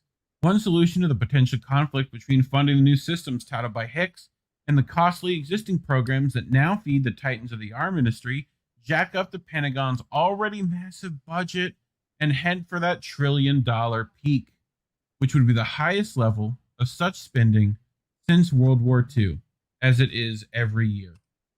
The Pentagon has built its strategy around supposed technological marvels like the electronic battlefield in the Vietnam era, the revolution in military affairs first touted in the early 1990s, and the precision-guided munitions praised since at least the 1991 Persian Gulf War. It matters little that such wonder weapons have never performed as advertised. For example, the detailed Government Accountability Office report on the bombing campaign in the Gulf War found that the claim by DoD and contractors of a one-target, one-bomb capability for laser-guided munitions was not demonstrated in the air campaign, where on average 11 tons of guided and 44 tons of unguided munitions were delivered on each successfully destroyed target. When such advanced weapon systems can be made to work at enormous cost in time and money, they almost invariably prove of limited value, even against relatively poorly armed adversaries, as in Iraq and Afghanistan in this century. China, a great, powerful rival with modern industrial base and a growing arsenal of sophisticated weaponry, is another matter. The quest for decisive military superiority over Beijing and the ability to win a war against a nuclear-armed power should be, but isn't, considered a fool's errand, more likely to spur a war than deter it, with potentially disastrous consequences for all concerned. Perhaps most dangerous of all, a drive for the full-scale production of AI-based weaponry will only increase the likelihood that future wars could be fought all too disastrously without human intervention. It'll just be, robots deciding, Collin. Yeah. So I mean, you've talked about this at length. That's where we're heading, especially with AI. Sarah Connor would like a word, is all I'm saying. John Connor too. I say we reprogram Arnie and hope. As Michael Clare pointed out in a report for the Arms Control Association, which we've covered some of that too, relying on such systems will also magnify the chances of technical failures, as well as misguided AI, aka Terminators wanting to kill us, targeting decisions that could spur unintended slaughter and decision-making without human intervention. Again, see Terminators. The potentially disastrous malfunction of such autonomous systems might, in turn, only increase the possibility of nuclear conflict. It will still be possible to rein in the Pentagon's techno-enthusiasm by slowing the development of the kinds of systems highlighted in Hicks' speech, while creating international rules of the road regarding their future development and deployment. But the time to start pushing back against yet another misguided techno-revolution is now. It might even be too late for that. So I feel you. Before automated warfare increases the risk of a global catastrophe, emphasizing new weaponry over creative diplomacy and smart political decisions. God, we're never going to get that, Collin. That's never going to happen. Is a recipe for disaster in the decades to come. There has to be a better way. So, anything to say?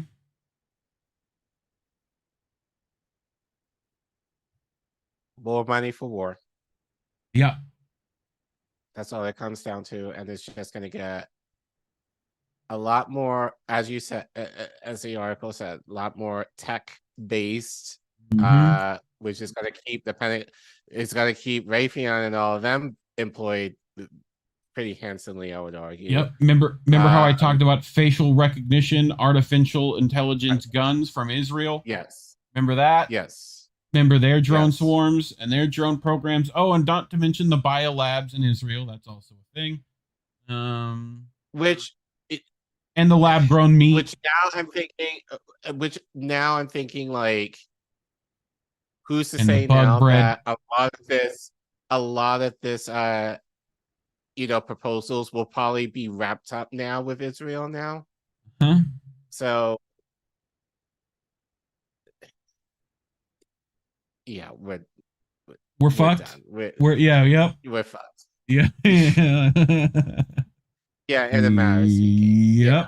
And if it's not Israel, it's going to be China. If it's not China, it's going to be Russia. If it's not Russia, it's going to be somewhere in the global south.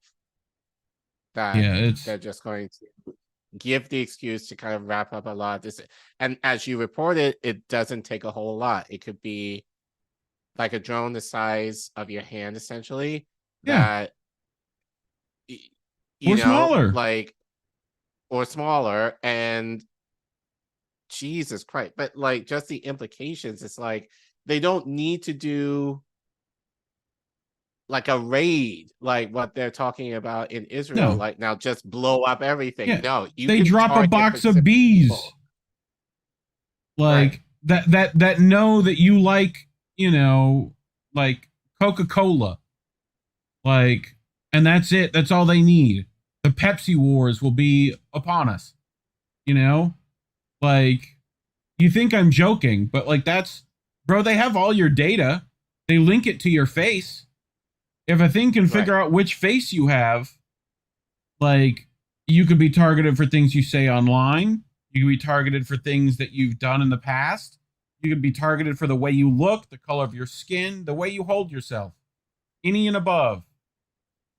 Like, and that's just one instance of this technology, let alone the far more damning, like, implications of this, which are like literal world-ending scenarios. So, 2 pounds in the chat. I think Iran is the next step to World War III. It might just be Israel itself. Is this our first international? Possibly. Possibly. We gotta. Maybe. No, I think we've get those pounds converted. Pounds before. Yeah. That's like $5. Yeah, something like that. $3. Yeah, I forget it went down. Normally I would just like double it, and that would be enough. Yeah. Yeah. Mastermind in the chat. Reef is wearing a tinfoil yarmulke. I mean, I might be. It's how you keep those, brain chips out, bro. Don't worry about it. So, I don't know. We appreciate Pasta coming on the show. That was always fun. Go check out his documentary, Lahaina on Fire. So, yeah. So those of you who are just now coming in, I guess we're getting a raid that Due Distance just let out. Yeah, go back. Go watch Pasta. Go back and watch the first 3/4 of the show. But definitely check out his documentary. We linked it in the description. Lahaina on Fire, The Aftermath. So please go support him and and his channel as well. And then obviously watch us for what you missed. Yep. So coming up this week, Tomorrow night we have Indy and Himbo with Nobody Wants to Work Anymore. Yeah. That'll be at 10. So all these times are at 10 Eastern, or Eastern Standard Time.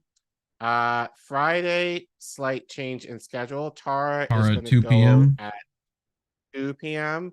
Yep. Angel, well, it's Angel in the afternoon, but he's now moving. 7 still kind of afternoon, right? No. Close enough. No. Especially now that it's now dark by 7. So it's afternoon for me, you know? So when I wake up, being that you live in the South Shore, but no, but like well, no, I mean because I wake up at like 5 o'clock in the afternoon, but you know, whatever. Sure, whatever. Yeah, go watch Angel. In boats. On Friday. He might be considering changing names. The name of his show. Touched by an Angel. Fallen Angel. Fallen Angel. There's a few good ones. You know. So we have that in boats from Sunday night replaying at 10. Yeah. Friday I missed night. that. Sunday, how we missed that with Reef and Indy at 10. Yep. You can catch Boats Lives after that. Right. And then next Monday, please confirm, Crab, if you're in the chat, Politically Homeless will be live.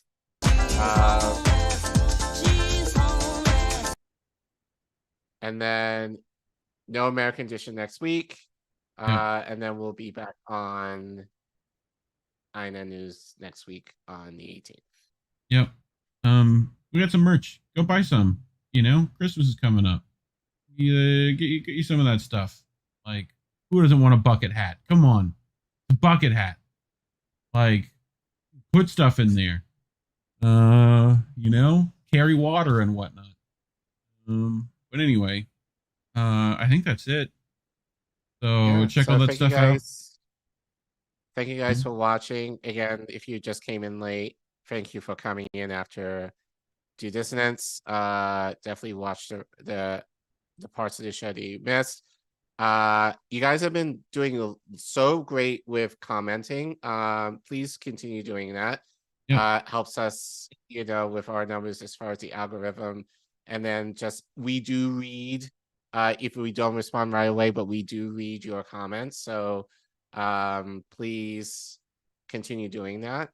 We'll try and be better in responding to the ones that make sense. Some of y'all don't make much sense. So like, but yeah, generally so definitely, you know, comment and share, and especially given what we talked about, especially once the things that we did talk about, please once we clip it, please share out. Yeah, we always have clips available for you to clip yourself right there on YouTube. Click that little cut, little scissors. Right. Make some. If you want to send it to us yourself. Do work for us. We're lazy. Right. You know. But anyway. Tag us, so like us, become a member if you feel like wanting more and want to support us financially. You know, I get it if you can't. Like, please don't spend money you don't have. But you know, you can get your name right down there. Look at that. There's Velvet Trace. There's Spoopy. There's Comrade Kitty. Look, there's Jack's Page. Look at all those peeps. Nice people. But anyway, anything else? I think that's it. No, I think we're good. Okay. Oh, I remember. Labels are bad. Stay independent. More so than ever now. Good night, fam. We want to talk right down to earth in a language that everybody here can easily understand.